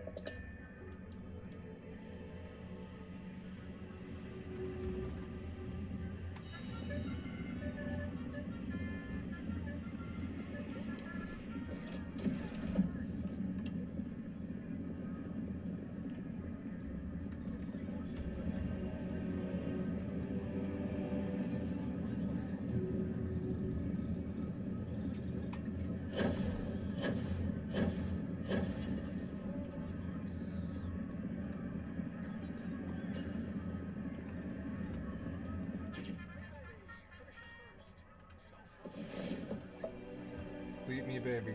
Damn it.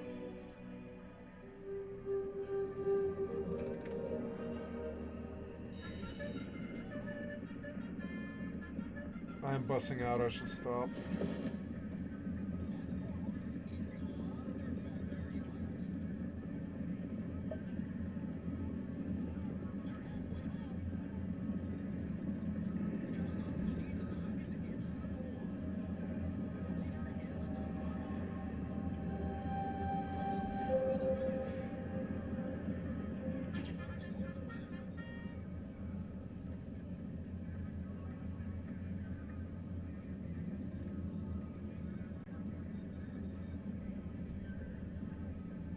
Moonrock's nice. I'm back up. Ooh, beautiful, nice day. That'll make it much easier, so...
Beautiful during the day.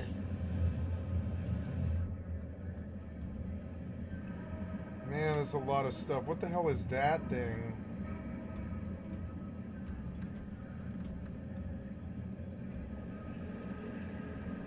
This is a nice planet. I wouldn't mind living here.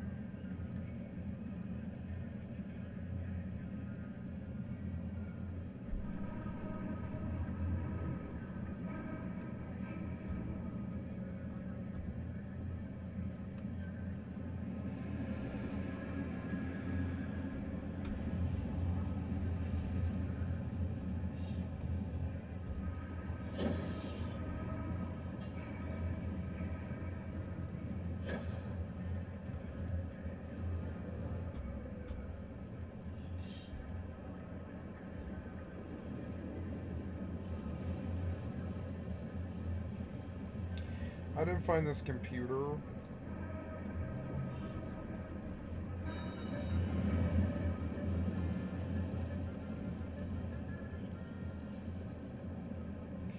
If you flip the yellow switch in the large room with the tanks.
Oh, I've not been here.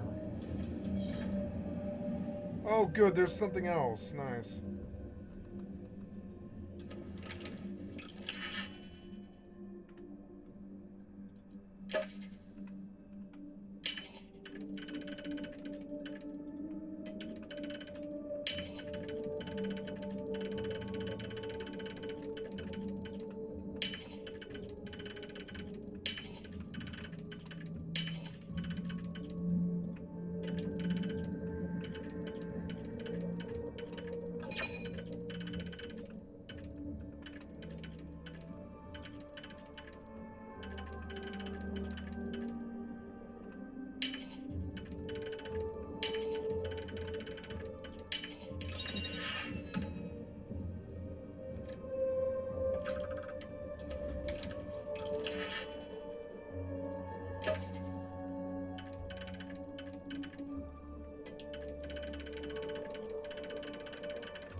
Hey. How you doing, kitty? You come see me? Well, hello, kitty. How are we? You doing good? Oh, I love you, kitty.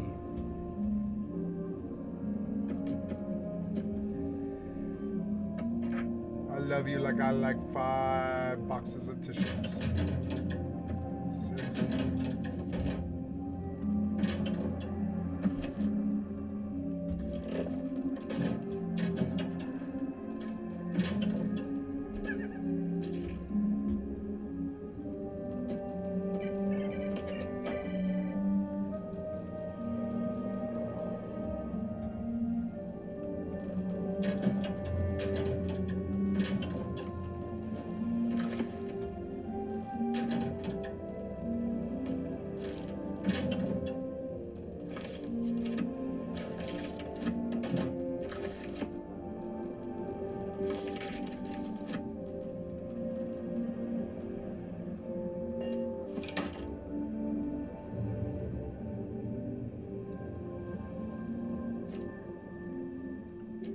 I like that personal digiframe. I wonder if I can put it down. Can you put items down?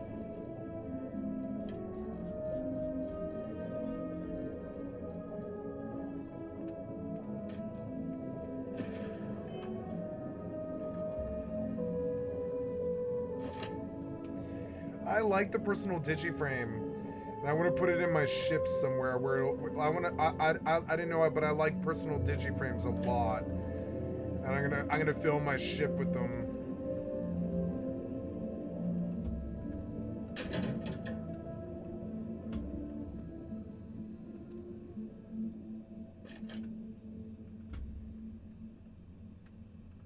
Oh, it's a bed. I was like, what the hell is this?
defining what this place wants from me. And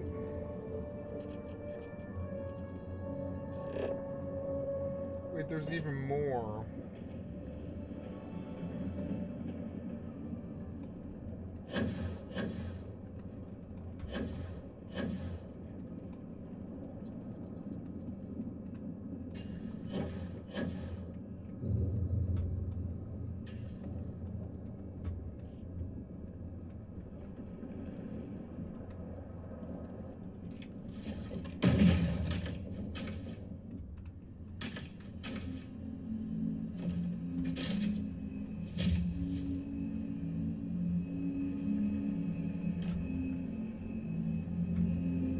Making progress.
Here's the computer they were talking about.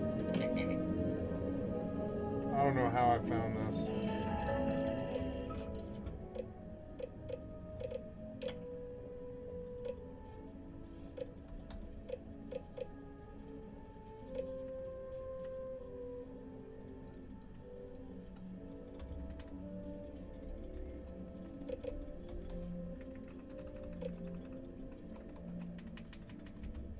You have frozen or something. Ah, you frozen. I didn't save. When was the last save? No, you fucked me. No, no. Anything?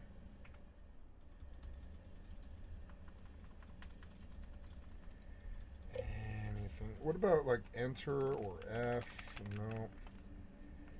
E, T, or Y or thing? Nope. What about like Y? Nope. Oh, son of a bitch, you son of a bitch. Oh, what? Oh, wait, that worked, that worked. It like glitched.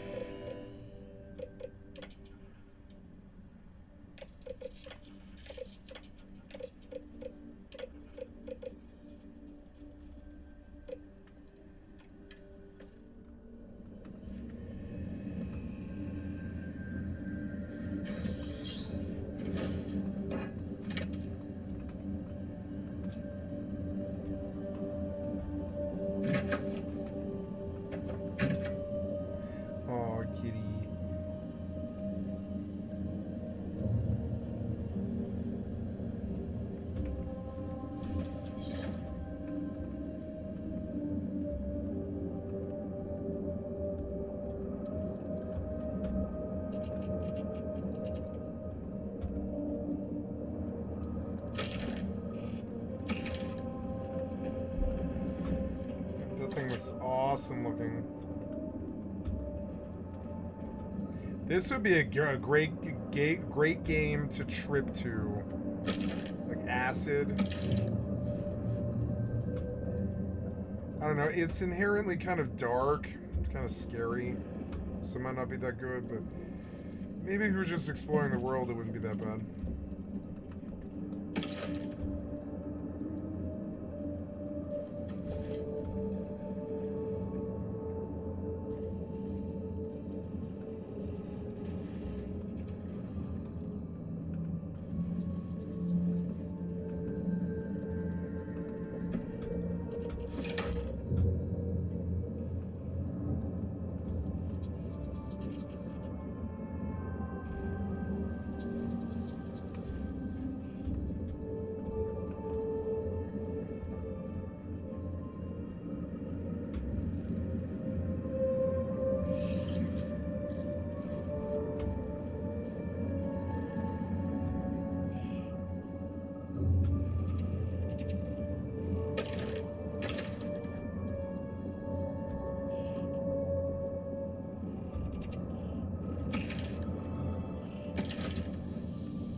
Oh, apparently Grand Theft Auto crashed is what that sound was.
I think I want to Google this now.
Yesterday that it had been over 2 weeks since I played Starfield.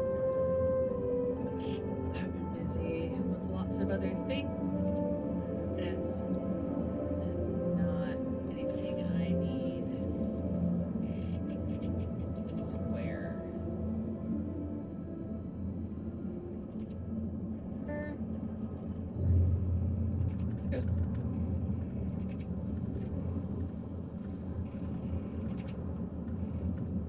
There's stuff.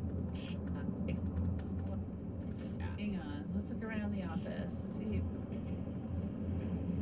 Water. Are you 2 weeks ago? Really? Service. Which I be having that. Sims. On my PC. I had some spare time back for my location. Back in. Yeah, this is the door here. All right, now we're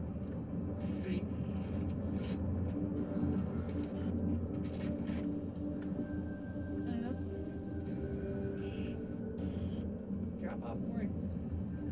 Here one. Oh yeah.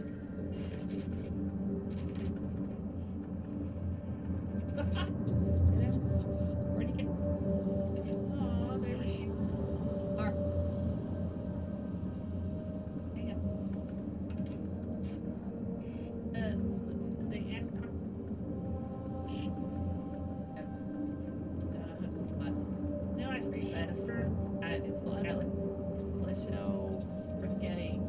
See, I couldn't pass this mission. I don't know what my fucking problem is. Compared to what I have.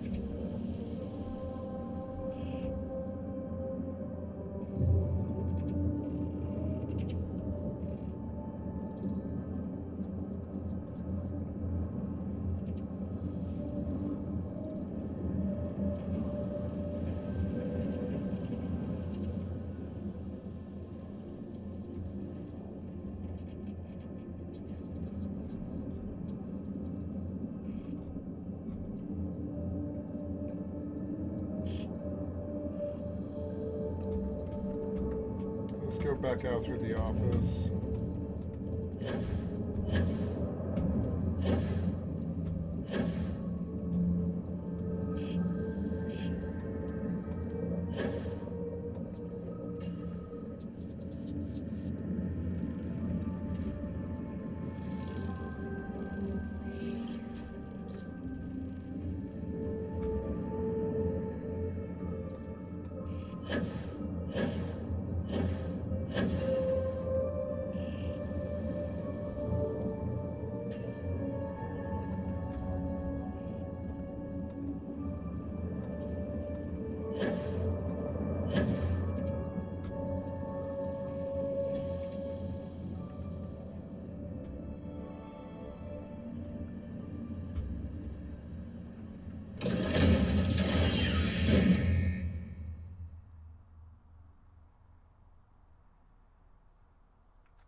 You gonna sneeze on me, kitty? Don't sneeze on me.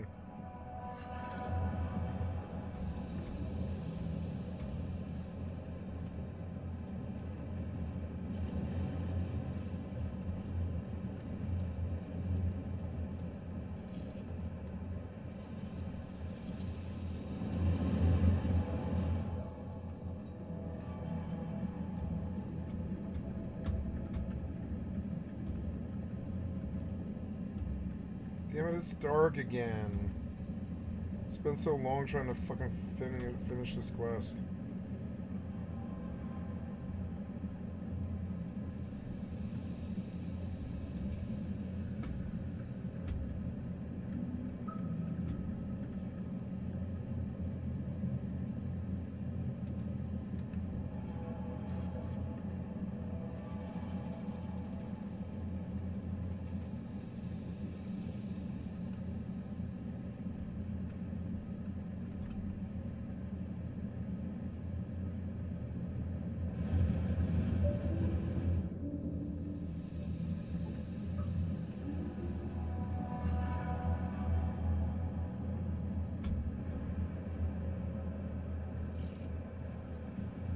Maybe it's the other one.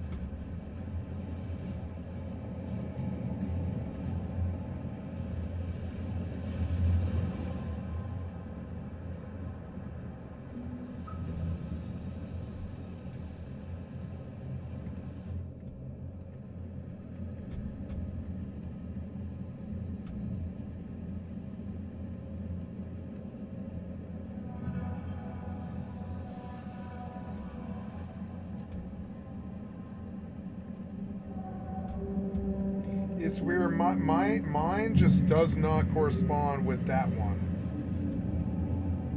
I don't know what it is. My game just does not correspond. It must be like on Xbox maybe. Maybe there's a difference.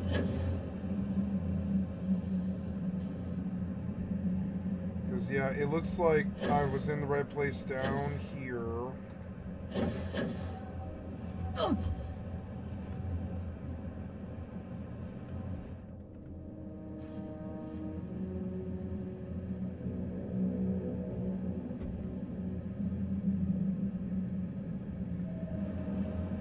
Yeah, this really looks like where you're supposed to go. And this kind of looks like, yeah, this does really look like that, but doesn't mine look different? See, mine looks different. I either got the book and didn't notice, or it's just, you know, or it's just not there. I don't know, something. Oh, activity goal, nice. So, yeah, I have to pee. I'll be right back. I'm gonna get something to drink too. I'm glad to see you.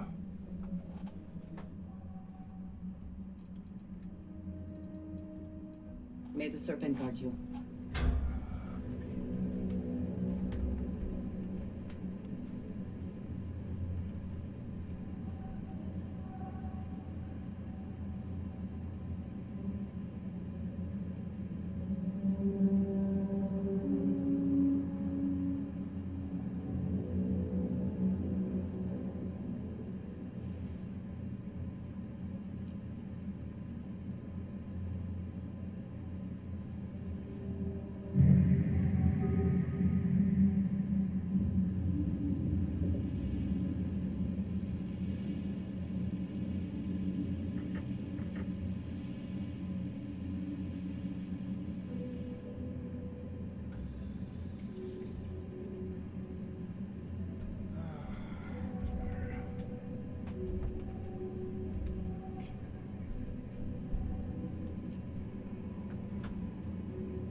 Well, I think I'm done with this place. I don't know how to go any further.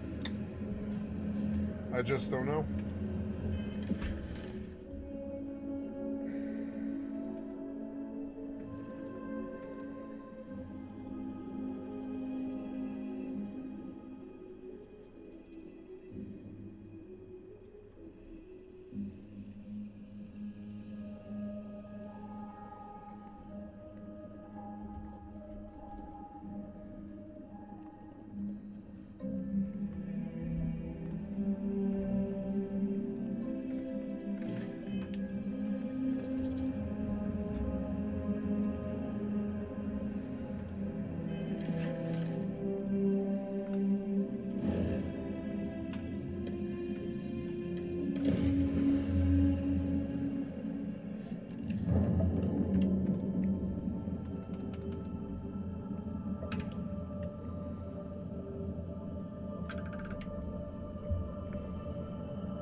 Banged my fucking knee pretty fucking bad today, and I got a big old egg on it.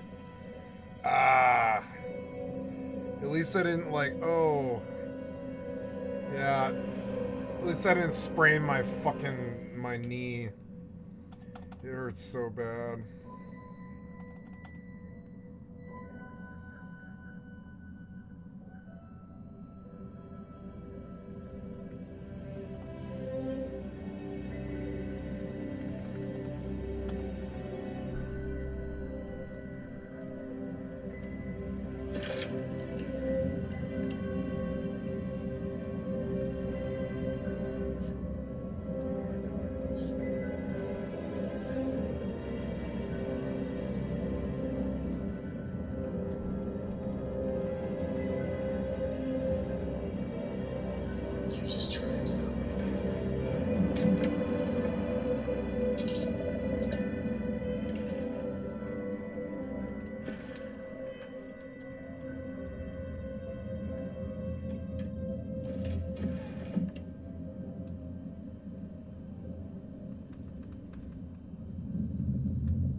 You have glitched.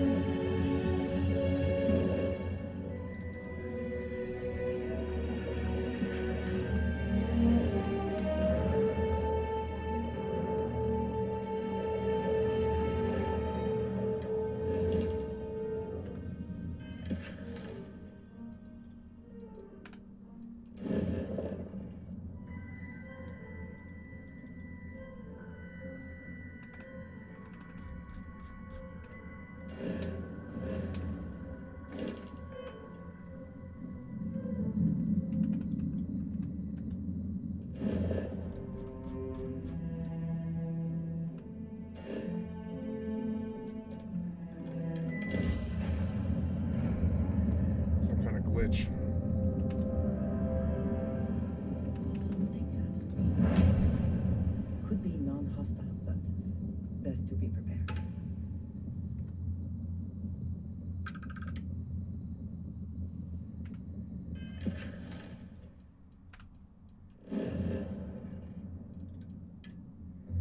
Contraband. Alright.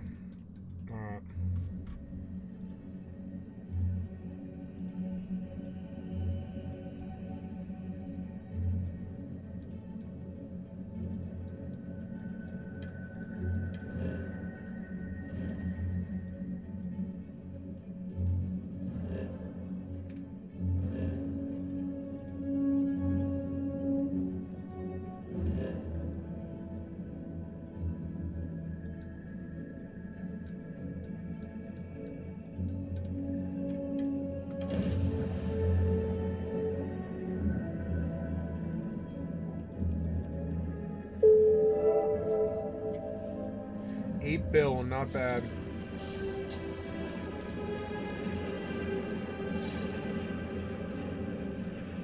I may have a borked save. I don't know.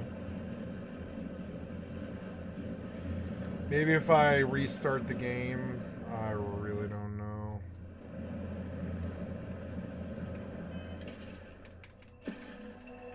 Let's see what happens if I go to like some other place. I don't know, like a city or something.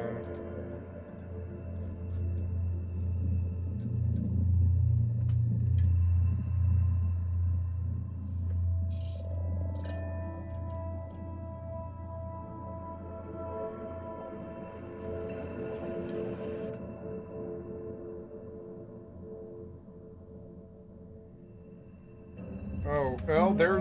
Maybe I'm okay now.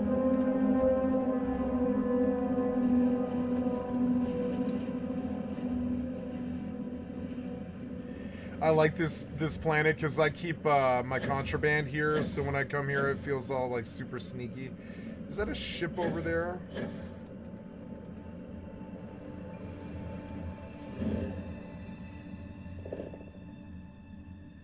Yes, there's a ship over there. For some reason, there's a ship over there. We could go take a look at it. First, I want to drop my contraband.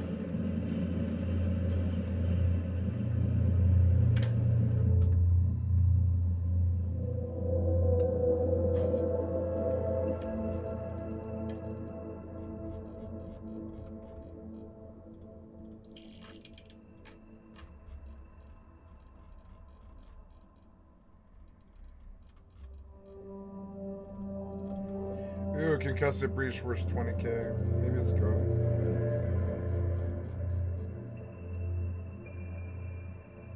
Jemison smuggler route coordinates, nice.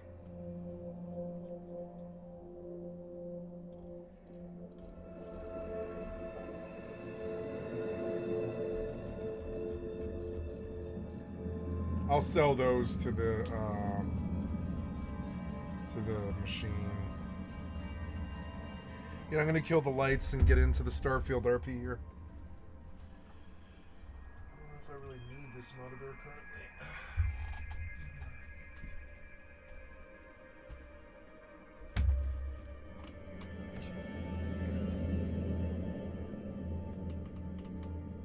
Okay, dark room.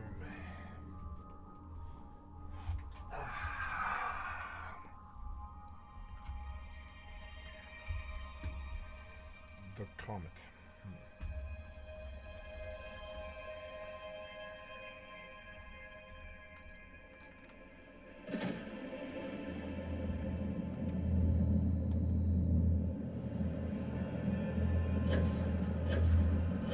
So cool, I can see inside the ship.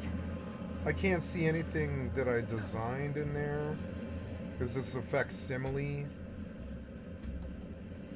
but it's still cool.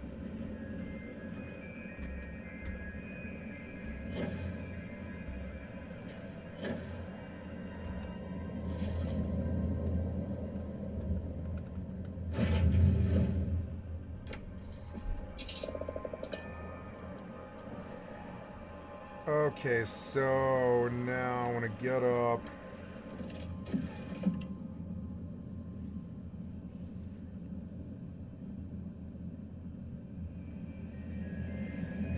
want to sell to that terminal.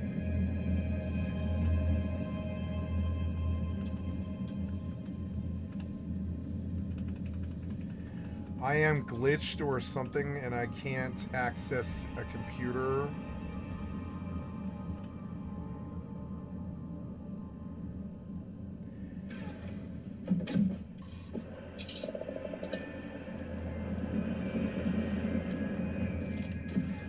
That's not too good. I wonder if I can use a workbench. I don't know. Let's see.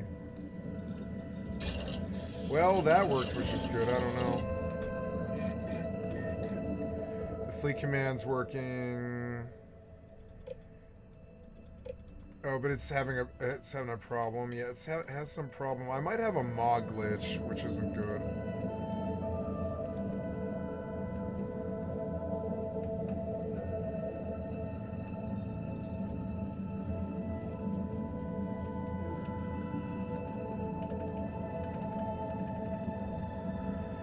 Very bad, so I don't know. I guess I maybe borked my save somehow doing something bad, but I don't know what, so... Let's see if reloading fixes it. I don't know. I don't think so. I think I'll probably have to quit the game. Let's quit the desktop and give it a whole new load. Because it seems like it might have a memory leak or something weird. I don't know. I'm hoping a relog might actually fix it. I really don't know.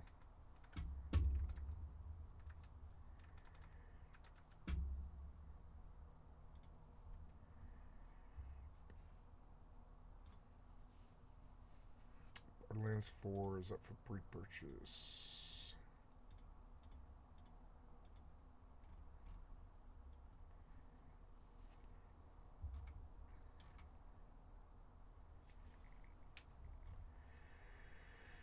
Myth of Empires.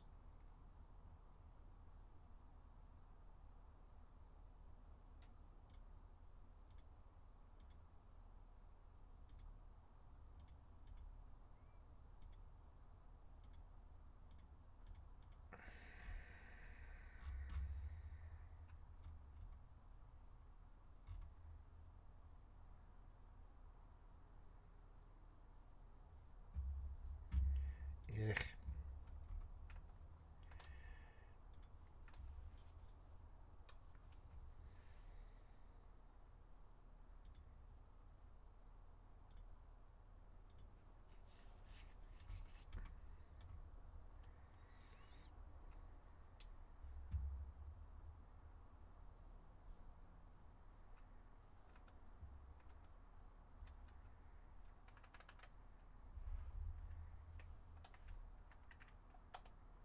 Oh, got ingots. Nice.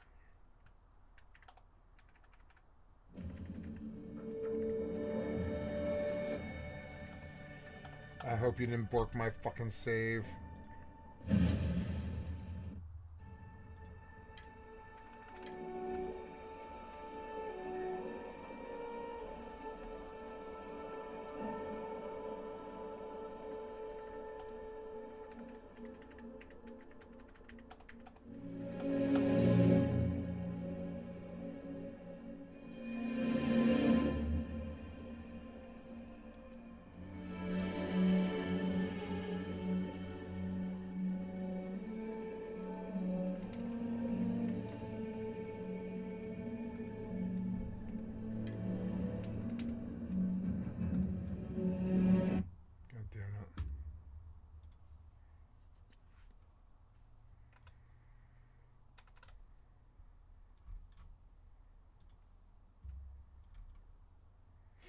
Maybe my game's glitched and that's why I couldn't find the magazine. And that's yeah, maybe this botany laboratory glitched my game, maybe. I don't know. I could go back to a previous save and maybe it isn't borked. I really don't know.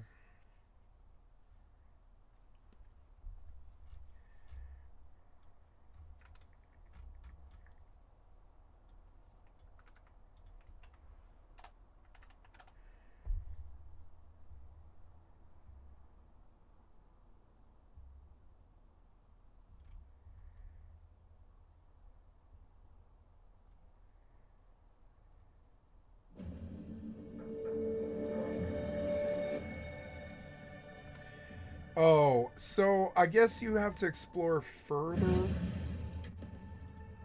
to get credit, I guess?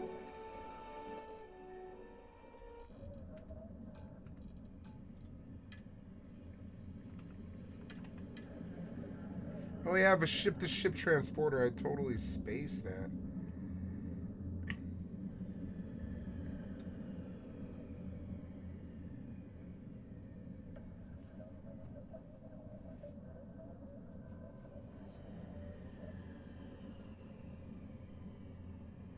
Yeah, maybe I just had a bad load or a bad save or something. I don't know. I hope my game isn't borked, though. That'll fucking make me furious. I put 6 days into this character. I can look back on it. It's going to help me to not go back and do that again. It's a reference point so I can say, wow, this is where I was, this is where I am, and I'm not going to go back to that again. I'm not going to go back to that same level.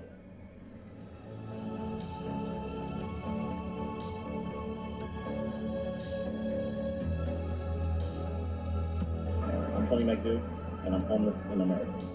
Vehicle is a nice vehicle. It just has some problems. It doesn't run right now. It won't start. Transmission is bad, I think. It doesn't go in reverse.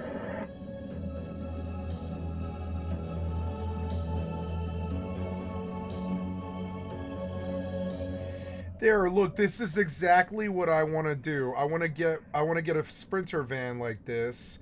Yep. Big, tall panel van, but no windows, right? Or I don't know. Windows are good, actually, but no windows, because I don't want anybody looking in to see what's in there. Yeah, I want to convert a Sprinter van like this for van life in the summer and stuff. And a Dodge Caravan, huh? That's a Dodge Caravan, huh? Yeah, he like converted it. Look, he's not a scrub. I've been homeless for about 3 years, and no, I'm not ashamed of it. I wasn't, I guess we all have some type of no shame. I guess I am ashamed sometimes, but I'm not. Things happen. I lost my job, almost 3 years ago, 2015. I think it was November 2nd, 2015. I happen to remember that. Yeah, I lost my job, so I pretty much lost a lot with that. I lost my house, I lost my van, I had a car, I lost the car, I had storages, I lost my storages, and I got some of my belongings. I'm 54 years old, so I've been around for a long time. I've been married, divorced, the whole 9 yards. Hey everybody, your boy Tony McCallie, I'm back. Yeah, it's just like drugs, huh?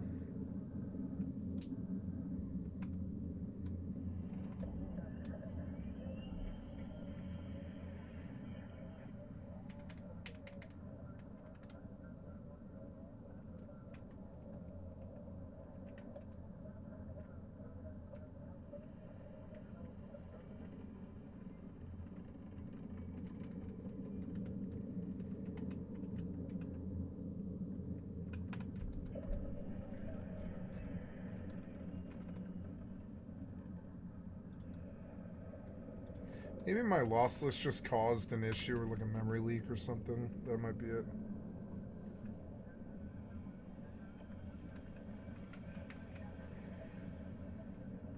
I can always remove mods.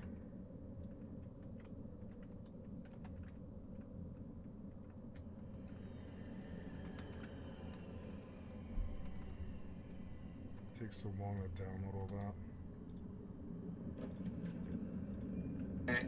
I just want to say, hey, you're about ready to start my night here. I'm out here in the courtyard of UNLV.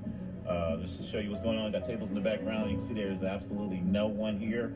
Okay, no one is here. They just shut down. They shut down at 11 o'clock. I'm on Wi-Fi right now. I'm using their Wi-Fi, but their Wi-Fi will be good only until midnight. So that's okay. I got plenty of movies to watch, all that kind of stuff. Believe me, I got hard drives. I got like 8 terabytes with me right now. So I'll be watching stuff and whatever, chilling. I got the broadcaster parked over there, right behind that pillar right there.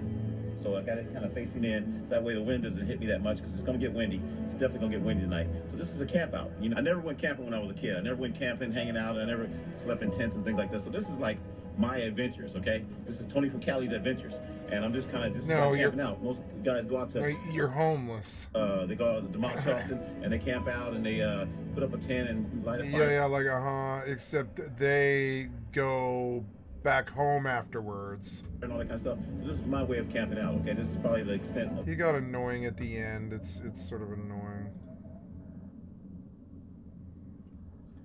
All right, Dan. Yes. Dan, where'd you grow up? Where are you from originally? I grew up in Clark, New Jersey, Union County. New Jersey, lifelong resident. And tell me about your family. You had mom and dad growing up? Yeah, you know, I grew up mostly with my dad. My mom left when I was really young. I was the second born, and my mom left. I'll watch this one instead. So what were you like in high school? As a high school kid, there was probably an indicator of where your life was going to go, right? Yeah. This is going to be a video that I never really thought I would ever make. So by now, you've probably heard about some of the controversy surrounding the 2.0 update for 7 Days to Die. And it doesn't matter where you look, players are simply not happy. One of my biggest problems with 7 Days to Die is the way the devs are committed to destroying variety and creativity. I decided to title this video "It Takes a Village," and it's because it does. And I got to shout out Joe Woodle. But today we're going to be talking about the state of 7 Days to Die, and I just want to say thank you to Jawoodle for making that video he did yesterday. I'm not going to sugarcoat it. This game is straight dog water. Lately, the community's been very outspoken. Yeah, I'm not fine.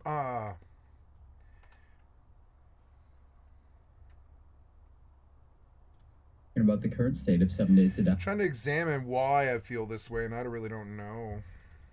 In response to the backlash, the developers held a live town hall to answer questions and address the recent changes. In this video, I'm going to break down the entire situation, from a quick overview of the town hall and its key talking points, including a few missteps, to what I personally liked and didn't like, and finally, first-hand reactions from the community following the stream. Okay, well, since we're talking about this whole enchilada, the first thing we gotta crack into is the name, because Town Hall seems like a very deliberate choice, in my opinion, to make it appear or imply that this would be a two-way discussion of sorts, as a town hall, by definition, is an event at which a public official or political candidate addresses an audience by answering questions posed by individual members. And things started off strong, immediately admitting that they were here to talk about what they could do better in 2.0. How you doing, everybody? Welcome to the first ever TFP Stream 2.0 Town Hall. We're here tonight to talk about what we could do better with 2.0. We want to thank you all for all the feedback that you've been giving us. And, you know, we wanted to let y'all know that we're listening.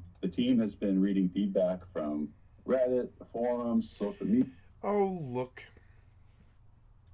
Media, influencers, and singled out a number of topics we think we could do better on. You know, 2.0, we tried a few new things, and some of it went well, some of it could be better. After starting the stream and immediately admitting that they could have done things better for this most recent update, the community had hope. This was the first time ever that the Fun Pimps had admitted fault. Although unspecific, it still was in the right direction. Then they went on to announce several changes being made to controversial features added or changed from 2.0.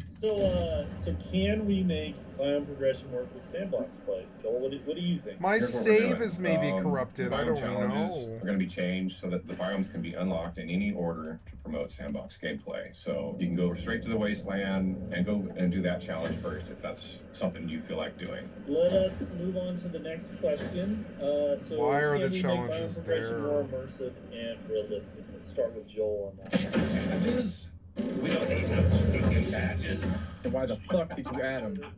Huh? I didn't think you were going to do it. This is one of my favorite moments of this entire live stream because even the devs have to make fun of their own choices. It's clear that the Fun Pimps either don't have a quality assurance team at all, or their quality assurance team, just like their partnered YouTubers, are afraid to actually speak their mind out of fear of losing their jobs. Not only have the Fun Pimps cultivated a culture of fear around criticizing their games, but also there have always been rumors about the Fun Pimps banning people from their Discords just for communicating criticism, and they've also not hesitated to remove content creators from their community program just for criticism as well. Moving on, here's one of the most critical moments of the stream where the Fun Pimps talk about how they're going to change the heavily criticized biome progression and badges system. So what we're going to do is badges are going to be changed to various survival kits to have a more immersive theme, and they will include different themes of personal protective equipment. But the general idea right now is, you know, smoke survival kit for the burnt forest. You're going to have a firefighter respirator, and that'll be an actual item you equip onto your avatar into the character menu, or you could probably drop it onto your character and it'll go into it. It'll just be an icon. It won't be a physical thing you see, but you're going to actually have an item that you craft and place on your character to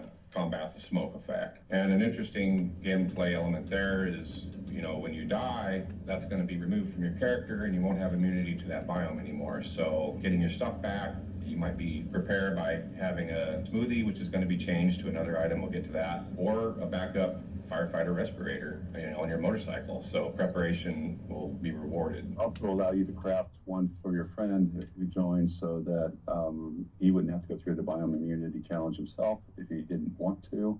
So you can keep your playing with your friends better. You'll craft a heat survival kit, you know, and it'll look like something like a bandana and a hat and sunglasses, and that'll negate the ambient. I'm gonna try an older save and see if it's not protect you against the storms, but they will give you protection against something I did or something I did in the last like day has borked my save, and I might have to actually regress a save here, and I don't know what it is. Let's see if this save isn't corrupted. I'll lose like 3 levels, which sucks. But I'd rather lose a day than bork my fucking save. You know what I'm saying? Like I don't know. I'm scared to even like work with mods on this thing. No time to waste, Captain. Stash the EM and pull some firepower. Let's move. Fuck, this is so long ago.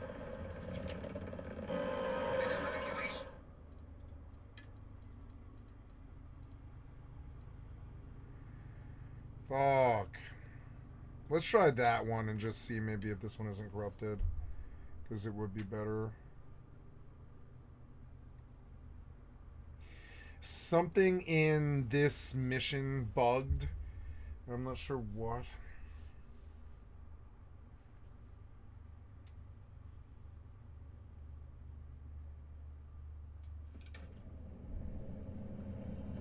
So now I'm back here, and I want to teleport. This is like before, or no, yeah, this is right after the Ecliptics attacked.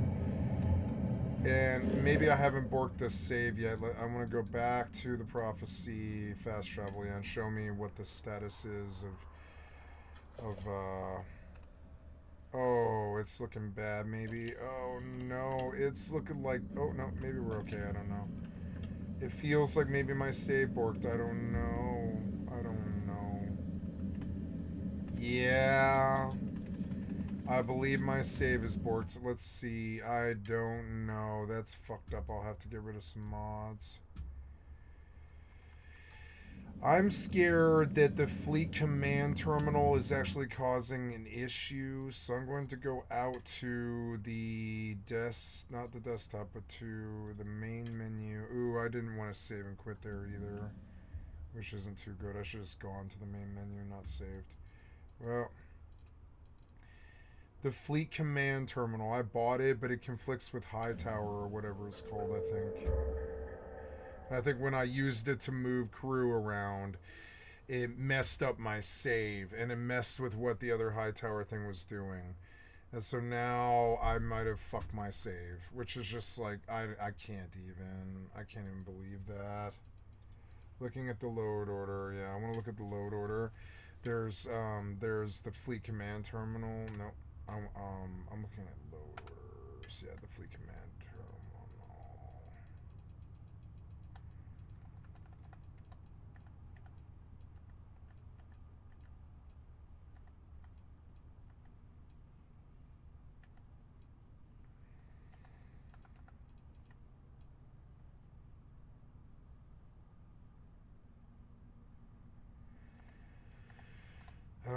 Accurate aiming.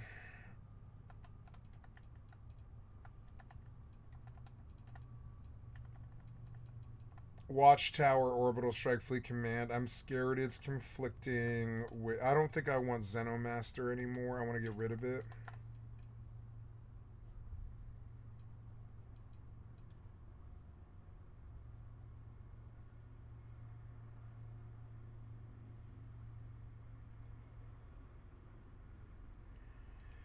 You're going to take that one off.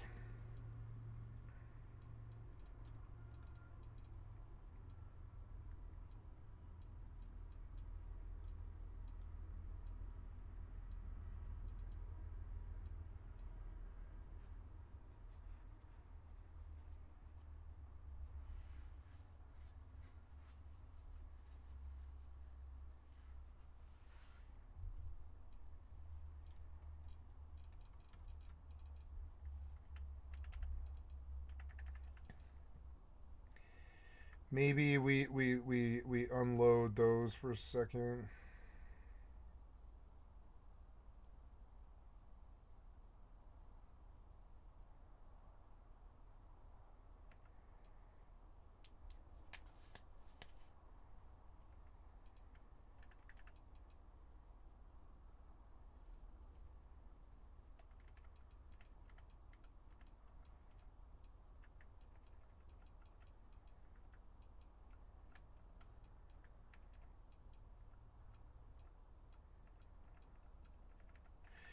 That was all of it, and I don't know what's causing the conflicts. What can I do?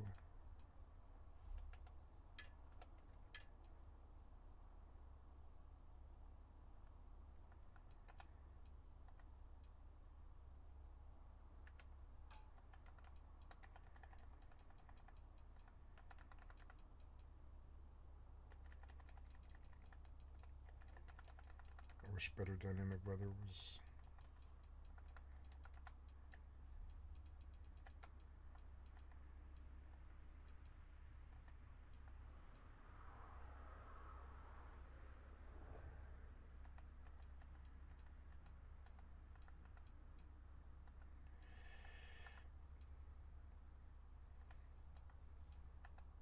Oh yeah, I can put a fireplace in that ship, but I don't know what my issue is. Outpost crew commences.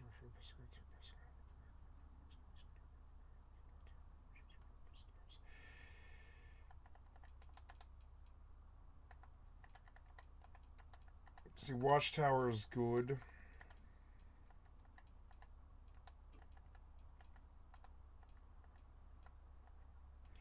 Maybe I better Google this.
It's one of these mods, and I don't know.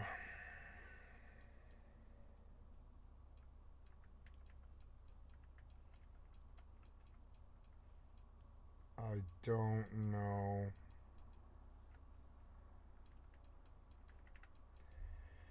Maybe it's these, the Galactic Pawn Shop and Junk Recycler. We could see if just turning them off fixes it. So let's go back. I want to load not that exit save at all.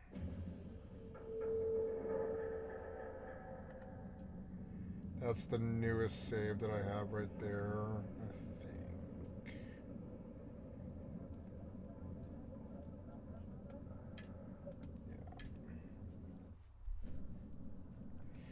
Yeah. I hope I didn't bork this save.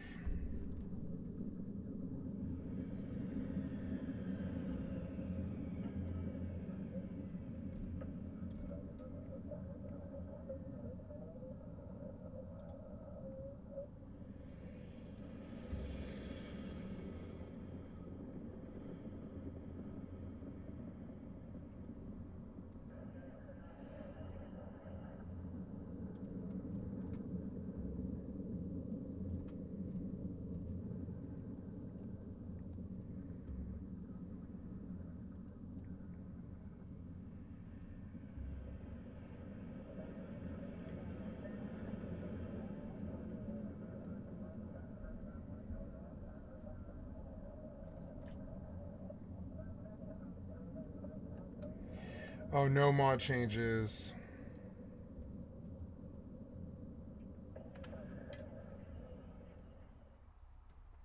Yeah, I did want to load. And they say continue fixes it.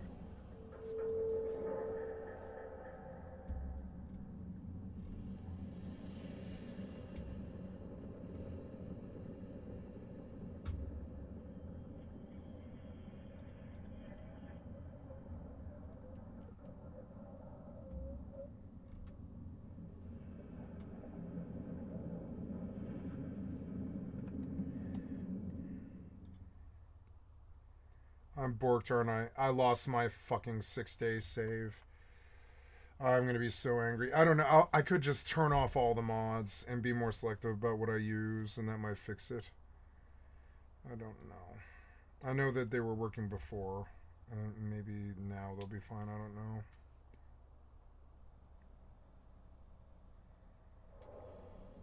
See, it's like loading into the pause menu. This save is borked or something. Yeah, it's like loading me in a place I can't get out of. This is a bad save. Yeah. God damn it, man. Something's wrong. The mods have borked. Or not, you auto-saved. I want you to load back. 940 was the last time, really. What about 1101? Yeah, like that guy. Give me that guy, I guess. I don't know. I lost my fucking save, I think, because I installed a whole bunch of new mods, and I didn't think about how that would bork my save. I don't think it borks my save. It's just one of these mods isn't working, and that's going to cost me a lot of time figuring out which one. It's terrible. Now it seems to want to put me there, but I think I can probably get out of this just by teleporting to the ship. Yeah, just travel.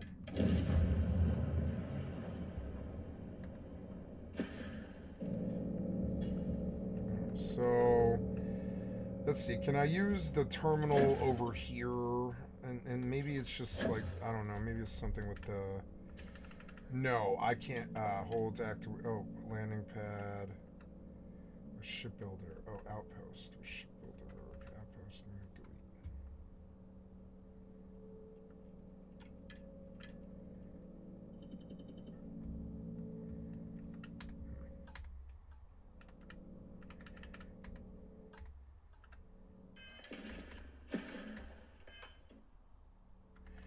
No, a mod has borked and now I have like a corrupted save maybe. I can disable all of the mods and go back to simpler stuff.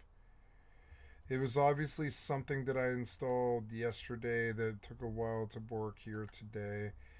But I can't even like maybe enter doors anymore. Yeah, look, I can't. Oh, wait, well that worked. So now you're trying to, oh, outpost shipbuilder, access the vehicle. Maybe that fixes things. Maybe that'll fix things. I don't know. So let's go back. Like out or whatever. I don't know.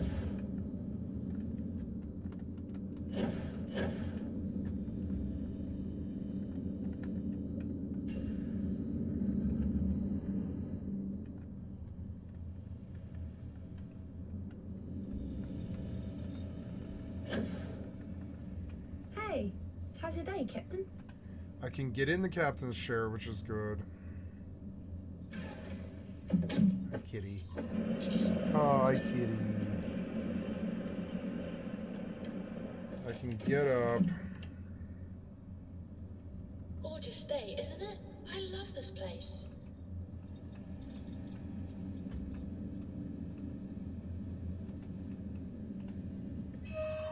Trackers Alliance board work, but it's not loading because it's got some issue. Can I help? And these won't load at all. Something borked, and now I've got to go out and mess with creations, which is so bad.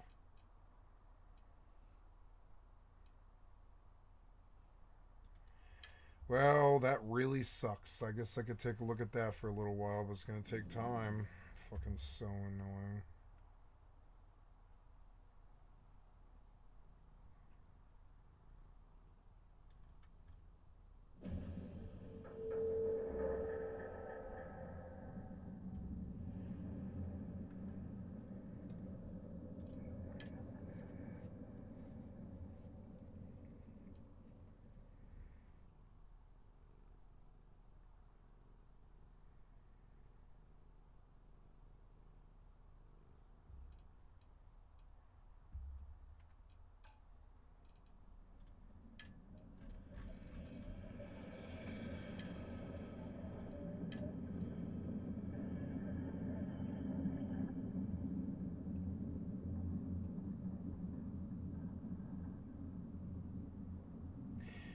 I could come in. I'll come in and I'll tell it not to download the mods. And I'll go back and I'll be selective, and it'll take a little bit of time, but it'll probably fix this issue, hopefully. Got to make sure that the save is not corrupted. That's the main thing. It's the default biome negative effects. Cold survival kit, you know, it's kind of like one of them full balaclava, I guess you call it. I don't know how to pronounce it even, but one of them winter masks and some snow goggles. And then we'll have a radiation survival kit, and that's going to look like a biohazard mask with filters. And then the player model will not show any of these items, but you'll have an icon and the description of it, and it'll be an object that you craft. The new biome survival kits will become craftable unlocks. I guess Rick just covered that. I'm just going through the notes here, make sure we don't miss nothing. So like I said, I mean, there's really not that much to show everybody. It's a very work in progress, but you can see all four are here. You'll be able to take them out now and put them back in. Obviously, they will not have these icons. They will not be badges anymore, but you will have a crafting recipe for them when you unlock them. So, yeah, anyway. So no more going to the trader. You can just craft one and you're unlocked. Yes. This change was so obvious that the community did it how long ago? Almost a month ago, before they proposed this change. And I guarantee you that if there wasn't so much backlash from so many large YouTubers and content creators, that we'd still, to this day, and maybe even up until the 4.0 update, until a full release of this game, because although the game has already had a 1.0 release, it is definitely not a finished product, and they don't have a good portion of the stuff that they've promised from their Kickstarter. We would still have these ridiculous biome badges if it wasn't for the community getting upset enough to change the review status on their Steam page for the first time ever. I don't even think this was done back when the system was changed from learn by doing to magazines. I don't even think this was done then, even though people absolutely hated that shit. Maybe it was. I wasn't as into the game back then. Yo, Editor Liam here, and I just checked, and apparently this also happened before the review status dipped down to medium or mixed. The review status dipped down to mixed. Also, when the developers removed looting every zombie. Maybe I should go back to an older save. Every zombie that died, and they removed that. That's the last time that the status has dropped down to mixed. So this would be a cool statement. That would have been a cool statement if it was true, but unfortunately, it has happened before. They have been fucking up for quite a long time. So this is not the first time I borked my save. Mixed review status on Steam. I mean, I don't mind starting over, but losing those 50 levels is fucking shitty. I mean, I'd rather preserve the save, honestly, and not play with mods. Or more selective mods, anyways. Unfortunately. Well, maybe fortunately. Wait, no. Never mind. But even with the release of that shitty-ass system, people still saw some sort of light at the end of the tunnel. They saw, hey, it's new content, there's a lot of it's a new way to play the game at least. Okay, maybe we should give it a shot before we dog on it. But this is entirely different. So many shitty decisions have been piling up for such a long time that the camel's back has finally broke. Just so you know, when we're reacting to feedback and we're changing our production plan, we are effectively delaying bands. I'm sick of supporting jank in the modern age. Like 7 days is so fucking janky, I don't really want to support it. Like when I think of the helicopter flight, I'm like, you know. Oh. So losing a drone, losing Bagon's drone. Yeah. let's go back to an earlier save from earlier today. Or I guess, yeah, from earlier today. Maybe that Beta Mirai one. Load that game. Don't download. Use the current.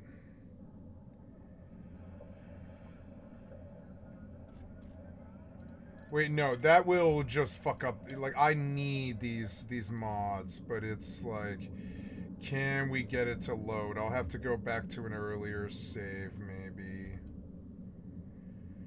Let's see if it can load that one. We know, I don't think I was corrupted by that point. Yeah, we'll just download the mods and see if it works. I don't know. I think I borked my fucking save, which is so annoying. Request a lot of stuff and you come in numbers. I don't mind starting Starfield over, I guess. And it's probably better since I keep adding mods. Maybe every month I should just start a hardcore character. I would prefer to be playing a hardcore character, but I never remember to save when I quit. But maybe I could remember, I guess. I could load hardcore and save only in beds. And really take the game a lot more seriously, kind of. I don't know. I should have started a new save. I wouldn't mind starting a new hardcore character, and I got a bunch of achieves from this character. You know, I can do an achieve run. You ask for it, and we say, all right, we're listening, we're going to do this. That costs us time. Okay, now for that little mini rant, I'm gonna get back to the overview. And the next thing the devs announced in their town hall was the changes they're making to the magical smoothies they added for biome progression. But let's move on to the next thing. Yeah, but I Can you hate create those. something more immersive than smoothies and give them a later game use? Joel then announced how they decided to reskin the 4 biome smoothies into much more grounded items instead of magical smoothies. And they also announced adjustments to the storm system to halfway add back old survival mechanics, and the next major announcement was model changes to I thought it was cool that they added storms, but the storms... Plague Spitter and the Yeti zombies. Can you make the new enemies fit better into the 7 Days lore? Yes, we've already started on that, and we're modifying the Plague Spitter to fit our kind of central Arizona lore with a Native American. Have Xbox looking ruined Indian. the And Elder Scrolls if you guys Online, haven't yeah. noticed, a lot of Yes, our they have. bandits are Native American, so it's really going to tie in well with the fact that there's a lot of bandits. The game is set in central Arizona where there's the Apache, so we're pulling it back into that lore. So we've got a new model for him. I don't know if They said loaded. You're showing it right now. Saying it, yeah. And then we're also doing the frost claw to kind of look more like a lumberjack or like a mountain climbing mountain man badass guy. You know, I don't know if we're showing him today yet or not, but that's We're showing him quite yet, but he's still we're working on him. I don't want to show him and then have him change and everybody go. Oh. Then, as the devs bring up the next topic, one clearly tied to the ongoing community demand for the return of action skills and other older mechanics, they awkwardly acknowledge the subject without directly mentioning action skills or anything concrete. Instead, they quickly pivot to discussing a new third-person feature. That is all. Okay, so next, let's see. So, actually, Rick, do you Come want to talk get about this some. part? I mean, this is Okay, kind so, of go ahead. we've got a number of topics beyond 2.0 that could cover some things people have wanted. Some previous, some requests recently. It could get into a little bit of stuff that's like, really... This save is not corrupted. We're gonna go back. Bring back so, the first thing, in this... We've been working I on think third-person this was camera when for it a screwed while. up. This area loot. When this area loot we messed wanted up, I this think it option to borked play my the game. Now, why is this a problem? While third person is a welcome addition, this moment felt like a clear bait and switch. The conversation was naturally leading into one of the most highly requested features, action skills, only for the devs to dodge it and for it to shift into a feature that seems more aligned with Blood Moons, their upcoming spin-off title that shares the same engine but has a separate dev team. Hello, I like money. What Wait, they're what? And for it to shift into a feature that seems more aligned with Blood Moons, their upcoming spin-off title that shares the same engine but has a separate dev team. Hello, Oh no, they split their dev team too? Oh god. Maybe I'm done with 7 days. I don't know. I'm used to this shit with the fucking AAA. It's weird to see it from fucking third-party devs.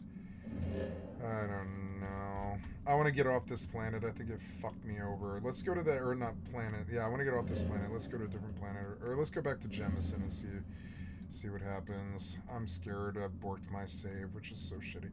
But that's what I get for installing mods. Like, I mean, I don't really truly care if I lose this character. I just wish I could start over again.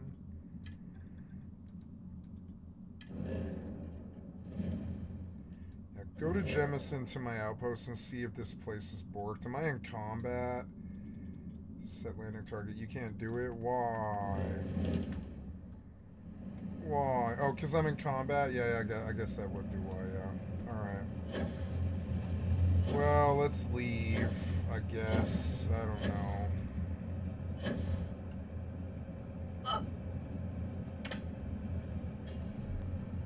What was this? Oh, charge before bed, yeah. Okay, so... Gotta plug you in.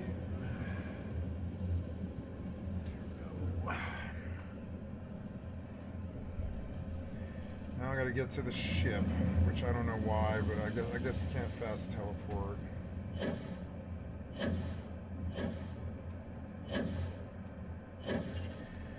I mean, I did a lot of work to get this far. I'd rather turn off the mods than lose my work.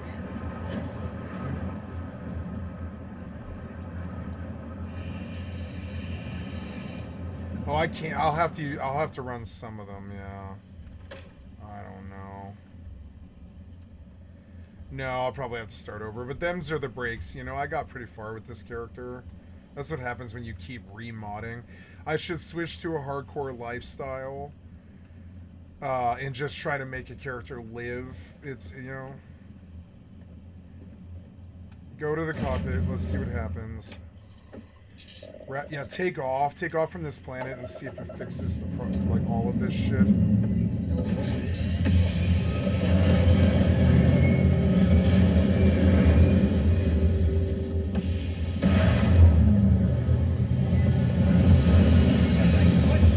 What inspired you to build a second Krusty Krab right next door to the original? Money. They moved on to announce several other additions, like expanded game and sandbox customization options, legendary weapon variants with rare spawns similar to Fallout 4, a toggle between sandbox and story modes, which ties into the new customization systems I mentioned from before, and new passive production stations like an apiary for honey, an electric stove for faster cooking, and a chicken coop for passive eggs and feathers. Finally, they revealed a new quest type coming in version 3.0 where you can plant chargers in a bandit facility and blow it up, alongside a much-needed destruction system overhaul that lets buildings collapse in chunks, instead of taking what feels like 10 years for a single tower to collapse. After this is out, no more do you have to wait one by one for each block to individually fall off. They'll just come off in chunks and you can Well, that was pretty much everything significant mentioned, besides a few small changes like reducing the spawn rate of the new biome zones. After finishing off all the pre-decided talking points, the devs then ended the stream without even reading any questions live. And the questions they did read are ones that were already answered or weren't new. It's gonna be them spamming questions. Echo chamber. I can't get one question out. Now, let's talk about who's good and the bad about the stream. First, let's get into the new flexible model and the fixes that are the changes they're making to storms, including adding back some parts in the travel system that we had before, is a much needed improvement. Very nice. The idea for legendary weapons is also awesome, and it should add some stuff to do in the late game, like shiny hunting and rare drop hunting. And the third person mode they tease is pretty cool too. It'll be nice not to have to go into dev mode to use third person anymore, and the way that it smoothly follows you is well done. And obviously, the this game is borked. Fixes were common sense and are very much needed and welcome change. Okay, and now we're gonna get into the shit. When they did admit there were things they could have done better, it was very avoidant. They didn't mention anything in specific and kind of just brushed past it. It reminded me of a certain pirate You have software. a boss in you called Run. These two are lumped together. So 3.0 getting effectively delayed, and Rick's, since you don't like what we fucked up on, we're gonna punish you type attitude. Just so you know, when we're reacting to feedback and we're changing our production plan, we are effectively delaying bandits. Just so you know. I mean, do I even have to explain? Well, this is the internet, so I'm sure there's gonna be some comment. Actually, they were just telling the truth. So instead of doing an entire breakdown of why the statement Richard made was stupid myself, here's a few cut segments. Survival, I'm down on survival because it doesn't take that long to see the world for what it is, and then they need that content that they don't have.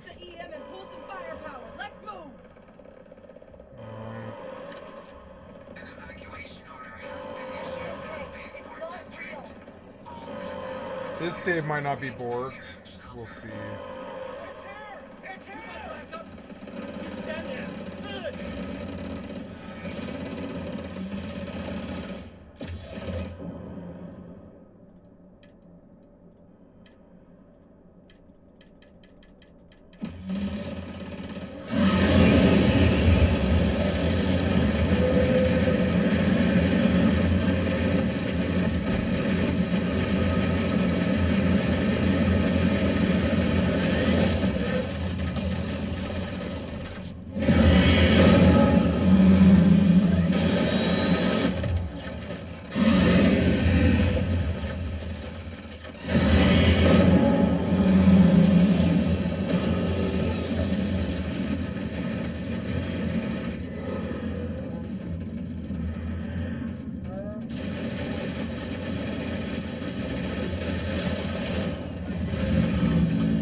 We've got the remaining creatures locked down on the landing pad, barely holding our perimeter.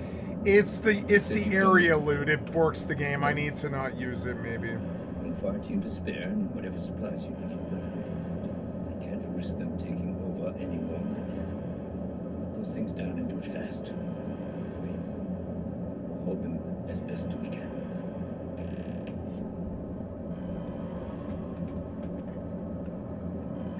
Maybe I'm okay.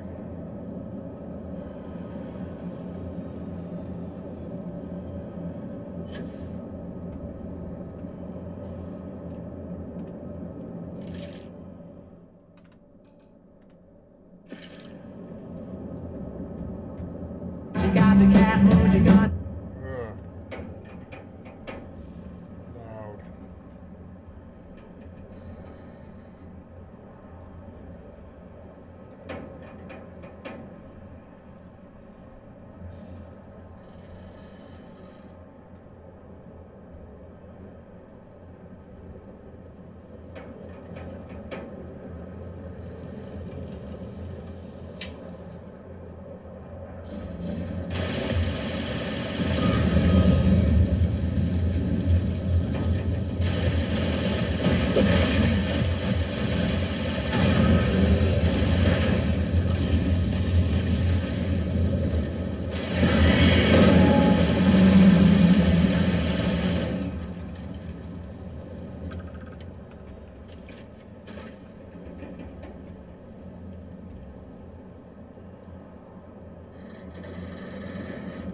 If this is what happens to New Atlantis, why is it perfectly good the next day?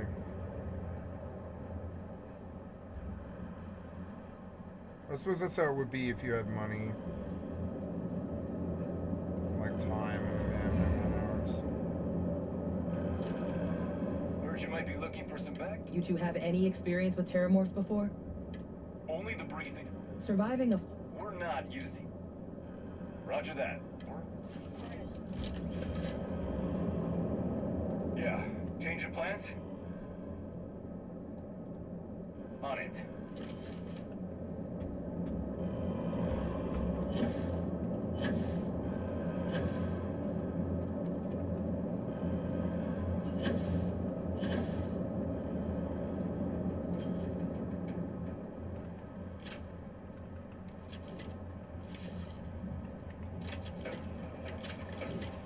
I wish this RP wasn't in the way.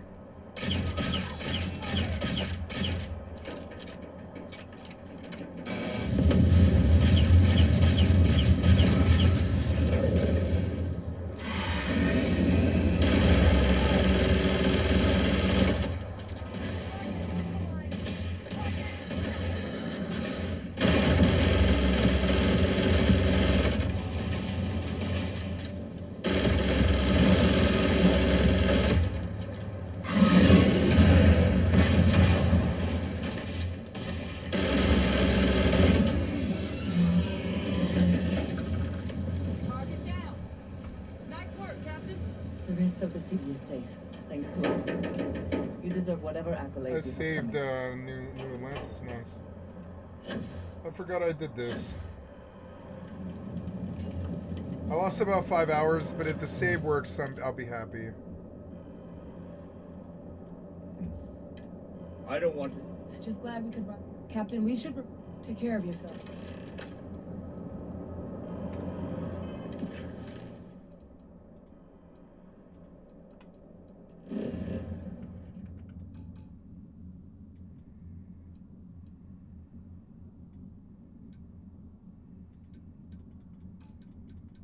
Oh, okay.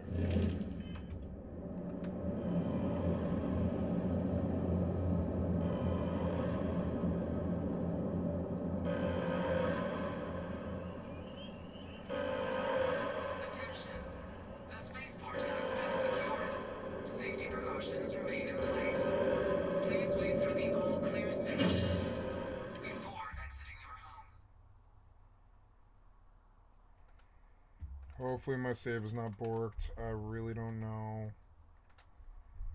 I really don't know. I wish you would get out of this RP so I could find out. It's always some problem with Bethesda.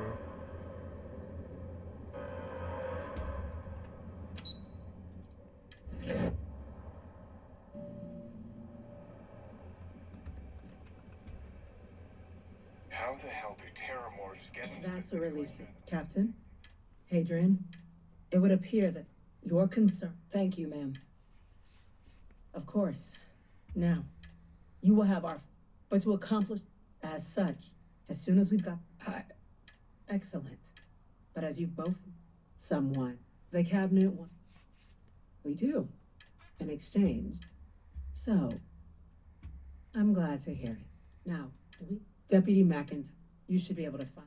And on behalf of your Remember their ugly heads. The UC is going to be ready.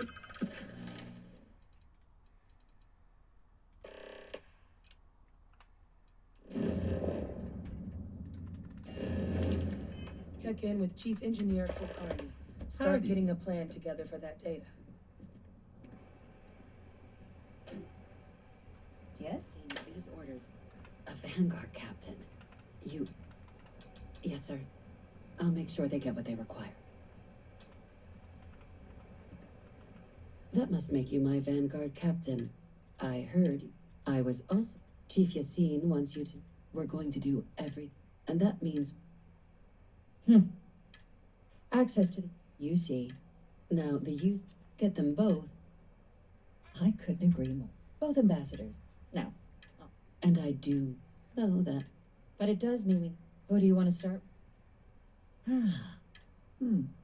Now, official. Use your experience. And who knows? But my. Certainly. You see intel. But getting. So. Now, we. But there's also. All right. And take these. Official line is that. My suggestion. She's also got. Ambassador Balmore. When the rest of. He's. Though claiming to. It does. We're not 100. Like his public. Scans. Your task is to. It would at least be us. But I. Now, the embassy. Here. And fair warning. Now, if you have a dish, I'd suggest be smart out there.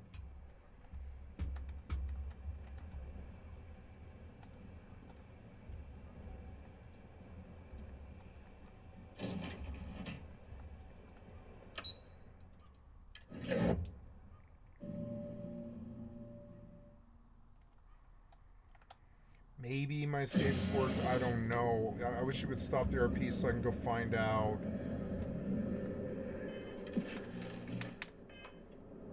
I lost 2 levels, which sucks. But I mean, maybe I'm not borked. We'll have to see. Take me to the ship. Show me that the things are working. I think it was the auto loot. I think the auto loot glitches the game, and it's not a good enough mod. Any adventure you can fly away from. So get up and let's see. Yeah, any save that I can walk away with from without being borked. Yeah, I think the auto save screwed me up. Or something with terminals, or that quest bugged, or something. I really don't know. This is an iteration where I hadn't put the decorations in the ship yet, I guess, which is just unfortunate. But I don't think we're like glitched. I have all the materials, but I hadn't put anything down yet, I guess. Yeah, so we'll come over here and we'll kind of like try to make a bank of machines running down. Yeah, like far over as we can get them. Yeah, like that. Oh, I could have made a smaller one. Yeah, I guess I could. So yeah, it's working, and that's the main thing that I care about. I'm not glitched. Yeah, I'm not fucking glitched. I shouldn't have messed with the ship assignments. I think that glitched the game too. I'm just learning. But at least we have a functioning save. We have a functioning save, and we have all the mods running, and everything's going okay right now in this save. I don't know. Maybe that mission I did was kind of bugged. I took a mission off of the board.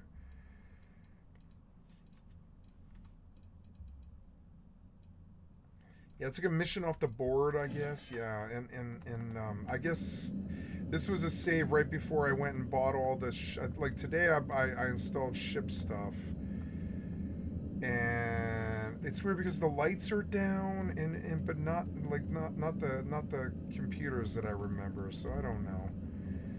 Maybe we're okay for now. I think I'm okay, which is good. This is a natural place for me to stop, guys, and I think I probably will. I'm seeing that the harassment in Mortal is pissing me off, and the harassment in Rust is pissing me off, and I'm learning that survival games are good, but I can't seem to focus on them. They constantly make me unhappy, and they constantly like cause problems.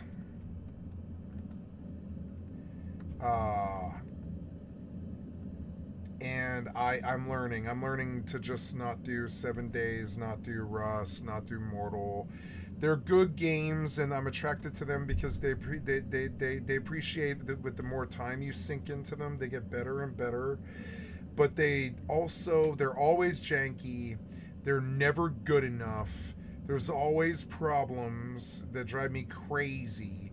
There's always something wrong, like the combat sucks, or you can't get an enemy spawner, or the developers got issues and moral problems and all this. And I'm learning that I think I want to stick to higher tier MMOs, like kind of like more triple anus MMOs, like Grand Theft Auto, EVE Online, FFXI. And I've been doing pretty well with that, I think. And there is a new Grand Theft Auto game coming, and there is a new Borderlands coming that I can sink my teeth into. Maybe Borderlands has building. We don't know how good Borderlands could be. We don't know yet. Maybe it's a total fucking change from... I mean, I doubt it. I bet it's just another single-player campaign, you know? It's kind of crazy. But yeah. So, I don't know. But I have a working Starfield game, and that's what I'm probably going to focus on for a while. I could run my own Rust server, but I mean, it requires a lot of learning. It requires a lot of learning and time that I just don't really want to do. But I could run my own Rust server, but I don't really see what the benefit is there. Then I wouldn't have to wipe my progress, and I could build crazy mega castles, but I'll never get enough zombies or whatever. I'll never get enough PvE in that game. So I'm thinking like maybe I just let Starfield fill the hole till the next Bethesda game comes or whatever. I'm learning to play the games I can fucking stand, you know? It's fucking annoying, I won't lie.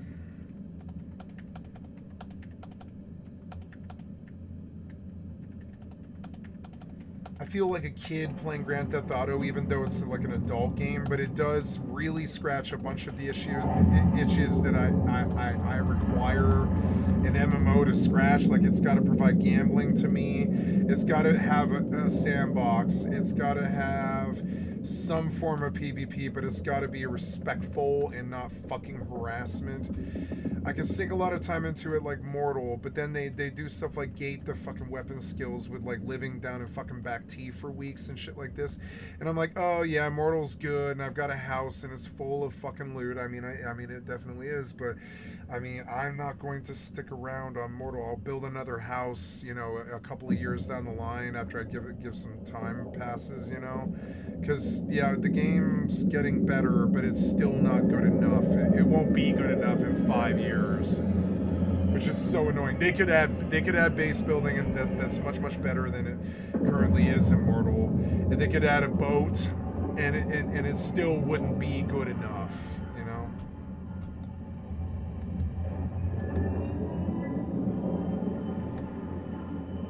Everybody really liked Valheim.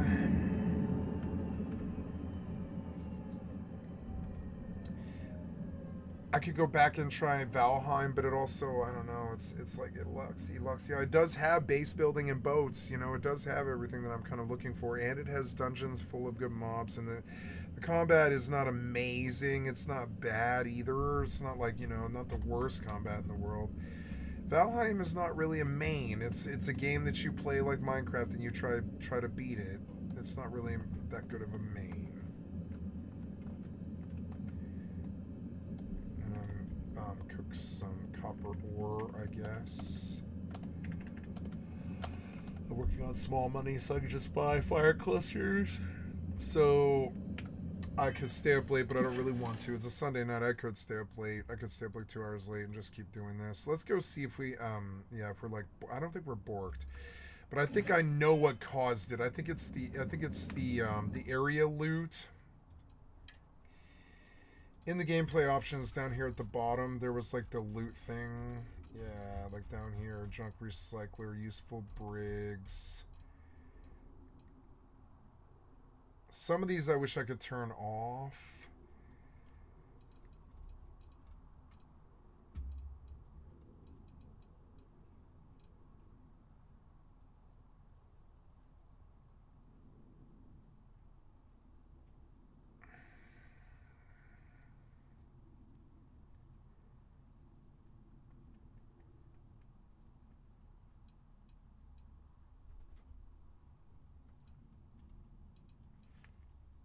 Hey, kitty.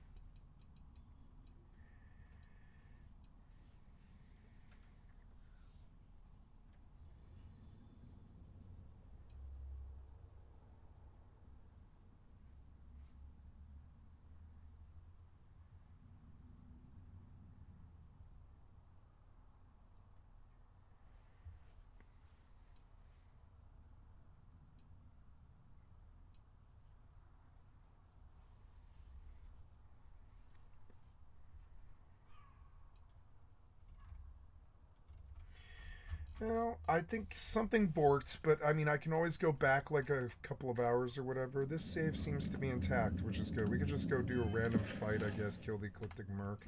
Yeah, fly me to Fame in 3 or whatever. Starfield got better with mods, which is good, because I need some kind of main besides Grand Theft Auto, and I guess it's Starfield. I don't know, it's kind of sad. I wish it was like 7 days, but 7 days is not doing it for me. It's just a little too janky. I played a little too much Rust. I've seen a better game, you know? Bothers me.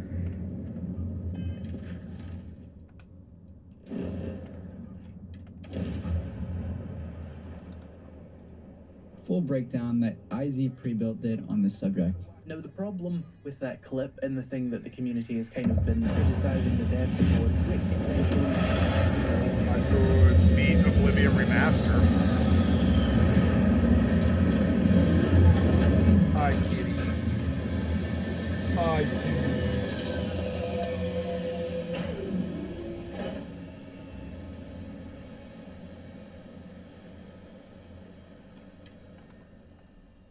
I can never grow weary of the bandit delay onto the players for essentially not being happy with 2.0 and daring to talk about it. And in that last video, I mentioned how he was objectively just incorrect and that it was our fault. And I saw a few people that actually disagreed with that, arguing that he was just being literal in the sense that these changes will delay bandits. And that is true, but the problem here is clearly the blame shifting, and the purpose of this video is to point out exactly how the blame lies solely in the Fun Pimp's hands. The correct thing Rick should have said was a very simple, hey, sorry we made these changes and you didn't like them, now we have to fix them and this will unfortunately delay bandits. You see how they take accountability for their mistake in that, rather than blaming us for voicing our displeasure with some really shitty features.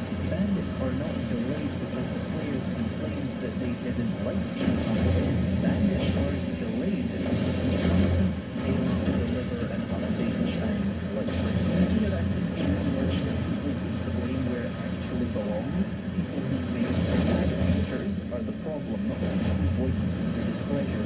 Well, let's elaborate a little bit more. Why precisely can we be sure that it's the Fun Pimp's fault and not some mass hysteria from the fans, as if that isn't a silly idea to begin with? Well, quite simply, the Fun Pimp's entire reason for existence is to deliver the game we want. Now, to the uninitiated, that might sound rather entitled, or you might think, no, their job is to make profit and things like that, and I would forgive you for thinking that from the outside looking in at a first glance, but allow me to explain why that is not the case. This game is not a hobbyist labor of love. It is not a case of the Fun Pimps being a development studio who decided to make a game that they wanted to make, and they started making it and let us in on the fun. No, the Fun Pimps in 7 Days to Die simply do not exist without the fans. This is not a self-funded game, i.e. it's not coming out of the developers' pockets. This is not a corporate-funded game, i.e. Microsoft hasn't given them a budget to do what they want with, or there isn't shareholders who they need to keep satisfied with certain profit margins. The game is made by the devs or the players and is funded directly by the fans. Directly. This game is only funded by three things as far as any of us are aware. Sales of the game, money from the original Kickstarter, and merchandise sales. All of which come pretty much directly from fan to dev. My point is, the fundamental truth is that players cannot be blamed for a delay when the entire reason your company even exists is from direct fan funding. No corporate overlords was exactly what you wanted and you got it. The cost is delivering a 7 Days to Die that the fans who funded you into existence actually liked. So never in any situation can the fans be blamed for a delay or problem in this A lot of these game, problems are because they're the Minecraft people you're problems. supposed to be making the game for. At some point, you got it in your head that this was actually your game and you could do what you want with it. And in a sense, that's factually true. There is nothing we can directly do to stop you. However, if you want your studio to exist after 7 Days to Die, you'd better make sure there's a community with enough goodwill left to buy your next game. And let me ask you, do you think that alienating, ignoring, and shifting blame on people is a good way to get a second round of money out of them after presumably 14 to 15 years of development on one game? I don't think it is, Joel and Rick. I think you're being short-sighted for a 15-year development, which is what it's actually going to take. You better make sure what you deliver is excellent if you want people to join in on the next one. You're not doing that. And while the legendary weapon variants are a welcome addition, I don't think that's a good way to respond to the issue of weapon variety, which is the reason why I say this is because it doesn't actually add any new weapons. It just gives more luck-based late-game progression options for weapons and models that are already in the game. They basically confirmed in the stream that they don't plan to add any new weapon models anytime soon, besides a few legendary variants of pre-existing weapons. Third person is very easy to implement in programming, especially because they already have a rudimentary third-person mode that you can activate right now through the dev console that's been there for years. I highly doubt they spent very long on this, and it's especially interesting and convenient that they are suddenly focusing effort on the third person as soon as 7 Days Bloodlines came out. Oh, and here we go. The Fun Pimps were not only deliberately ignoring questions in their live stream chat while they were doing this town kind hall, of faction acting like fight. they couldn't literally just scroll up to the chat feed, but as I was Ecliptics versus Spacers. that they had at their town Cool. hall, that last one, the senior developer that was present in the town hall was active in the chat of the rerun and was actually answering questions for once. Damn, what a nice guy. Stopping by to answer questions. Sorry, little guppy. Watch the VOD. Watch the VOD, buddy. I can't help you. I don't know anything. I don't develop this game. Yeah. The devs were, for some reason, extremely dedicated to dodging every question, even when they came by and had the spare time. Especially the people asking for jars and action skills. Oh but they were happy to answer any questions for anything that they had already discussed or talked about in the past, of course. And, of course, the best thing to do when you're trying to communicate to your community that you're not turning into a sellout after releasing overpriced DLC and announcing a spin-off while your main game still isn't feature complete after almost 2 decades of development is to show them a shirt. I'm going to spoil something a little bit right now. Oh, crap. But don't worry. If you've been paying attention to the shirt I'm wearing, these shirts, the limited edition, will be coming to our merch store soon. This is the most powerful. That logo's in the back. I think that this comment sums them up perfectly. These guys are absolutely the most tone-deaf development team I've seen in a very long time. Alright, so now we're going to before we end this video, I'm going to hand the torch off to some of the more prominent members of the 7 Days to Die community who also have a few things to say about the dev stream. These are all going to be live reactions, and I have links to the channels of the creators in the description below. I highly recommend you check out their 7 Days to Die content. It is awesome. Oh my gosh. Okay. Whoa. I really didn't like when Rick said, hey, just to let you guys know we have to delay bandits because you guys are asking for all this stuff. Like, what? Who was that? I'm sorry. Like, bandits is already delayed. We have no idea when we need bandits. And sorry we asked for things that should be in the game. Like, what was that? It was kind of a little shot across the bow to the community a little bit. I'm not trying to dog on Rick. I just really didn't like that comment. It was kind of like, well, I guess since you guys are asking for all this stuff, we're going to have to delay bandits. Bro, bandits is already delayed. I didn't like that at all. I'm sorry, Henry. We have to stop asking for things, guys, because we're never going to get the things we want in the game if we keep asking for things. If you guys heard Rick say that, we need to stop asking for things. So everybody, stop. Just stop asking for things. And then maybe we'll get bandits by 2032. But you guys have to stop asking for things. I can't, dude. I'm sorry. That is so out of touch, man. That was... They basically said we went a direction, it didn't work, so we're gonna fix some things. Fix some things or band-aids? What do you guys, how do you guys feel? Is this fixing things or is this more band-aids? It's the same exact game I played last year. There's nothing new in it. Not that anybody's gonna run to Steam and except gates. Now because they did this.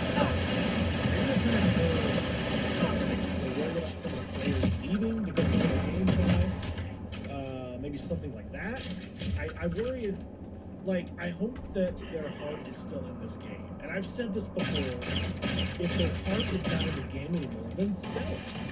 They can probably sell this for millions of dollars to a bigger company. I mean, I just throw a couple names out there like Sony, Microsoft, whoever's independent now. I'm just saying. And I'm not calling on the Fun Pimps to sell this. I am not doing that. I'm just saying, if their heart is not in it anymore, and their heart is in other games now that they're working. That's fine. That's okay. Just sell it. Like, I mean, Latham was like, we're not reading chat. We can't do this. Well, then just slow down chat and just pick out a comment here or there. Like, why can't you do that? I don't know. I don't get it. Like, they did not want to read chat. I'm sure they didn't. I think Latham knew that. I think Latham knew they did not want to slow down chat. Again, I really didn't like Rick's comment. We have to delay bandits because you guys keep asking for things. Yeah, I didn't like that a lot. That really you want to talk about building a wall between you and the community, a wall that's already there. You're just putting more bricks on top of the wall and making it taller and making it thicker. Those are the comments that do that kind of stuff. You know, it's called feedback for a reason. Like, Retail Sales 101 tells you, I think John Widow mentioned this too. John Widow's video was great, by the way. Customers are always right. I mean, you don't have, unless you have a way of generating money through 7 Days to Die, somehow what's nothing is guaranteed. I mean, you have the only way you get money is people buying your game, buying your DLC. So it sell more copies is by listening to feedback and making a game what people want. You don't make it what you want and force people to buy it. You've seen that over and over with different games over the years. So saying we're not going to give you what you want in the end because of your feedback, like, I don't know, man. I'm just trying to wrap my head around that. Absolutely, 100% a Darkness Fall. I loved The Elder Scrolls Online when it launched in 2014. As a huge Bethesda fanboy, Oblivion, Skyrim, Fallout, you name it, I was hyped for its release. A bigger, better Skyrim, but online, I was in. I slipped the disc into my PlayStation 4, started a new game, and I was hooked. Now if you follow my channel, you know that I usually prefer offline open world RPGs. Witcher 3, Kingdom Come Deliverance 2, Skyrim, but The Elder Scrolls Online, or ESO for short, was different. It felt like a massive single-player Elder Scrolls game, open zones, side quests, dungeons, towns, shops, just with other players running around. But I mainly stuck to myself. Then I met my wife. I introduced her to gaming and, unknowingly, to a whole new addiction. Lucky her. She created a character, booted up ESO, and it became our game. She got the ESO Plus membership, thanks mainly to the evil genius that is the craft bag, and we bought every expansion, every year. Now to put that into context, ESO used to release 2 expansions per year, at $40 each on average. I bought them all, twice, once for me, once for her. That's around 20 expansions, no discounts. Adding $15 a month for her membership, running non-stop since launch, I've spent more on this game than any other. Ever. We drifted away after the end and skipped like a road. But just this week, we decided to jump back in. When my wife logged in, she had around 20,000 crowns accumulated through her membership, which is in-game currency. That's about $150 in real money. Since she already had a Gold expansion via her membership, she figured she'd gift it to me with her extra crowns, and I could get the DLC through that way. Nice. She went to gift it, and she got this message. Your account is not approved. Wait, what? It's her money. We've done this many times before over the years. Why can't she gift it? Turns out gifting still exists, but only ZeniMax's new gifting rule says you need a history of Crown Pack purchases or an ESO Plus subscription, or you need to wait 30 days after either. Well, my wife ticked all of those boxes comfortably, so we they replied, sorry, gifting is disabled on your account. You must show consistent gameplay or community involvement. What? She meets the criteria, so response. This request will not be granted. Consider the matter closed. I pressed again. What criteria did we fail? They said, we're unable to disclose that information. And that was it. Shut down. ZeniMax claims the system was before, but the timing made me wonder. I was just about to buy Gold Road myself. Did they want to stop my wife from gifting it so I had to buy it myself? I voiced my frustration to ZeniMax, and it was clear they didn't care. This isn't about keeping players happy, it's about maximizing profit. Which brings me to Microsoft. They bought ZeniMax. Back when we first bought ESO, Microsoft wasn't involved, and gifting was easy. Now, not so much. But it goes deeper. Remember those 2 DLCs per year I mentioned? That stopped 3 years ago. ZeniMax's rumored new MMO? It's cancelled. Their staff? They've been let go. Since the acquisition, ESO used to be the most successful MMO. Now it's stagnated. What was once a player-first game is now shows. In this video, I'll explain exactly how Microsoft's takeover has changed Elder Scrolls Online and what it means for the future of the MMOs out there. A quick side note, if you are new here and you enjoy video game discussion, please consider subscribing. So let's do a quick recap of The Elder Scrolls Online and its growth. The game originally had many issues, including glitches, bugs, and server issues. Its launch was poorly received, and its player count was much lower than anticipated. After cleaning up all the issues, the game released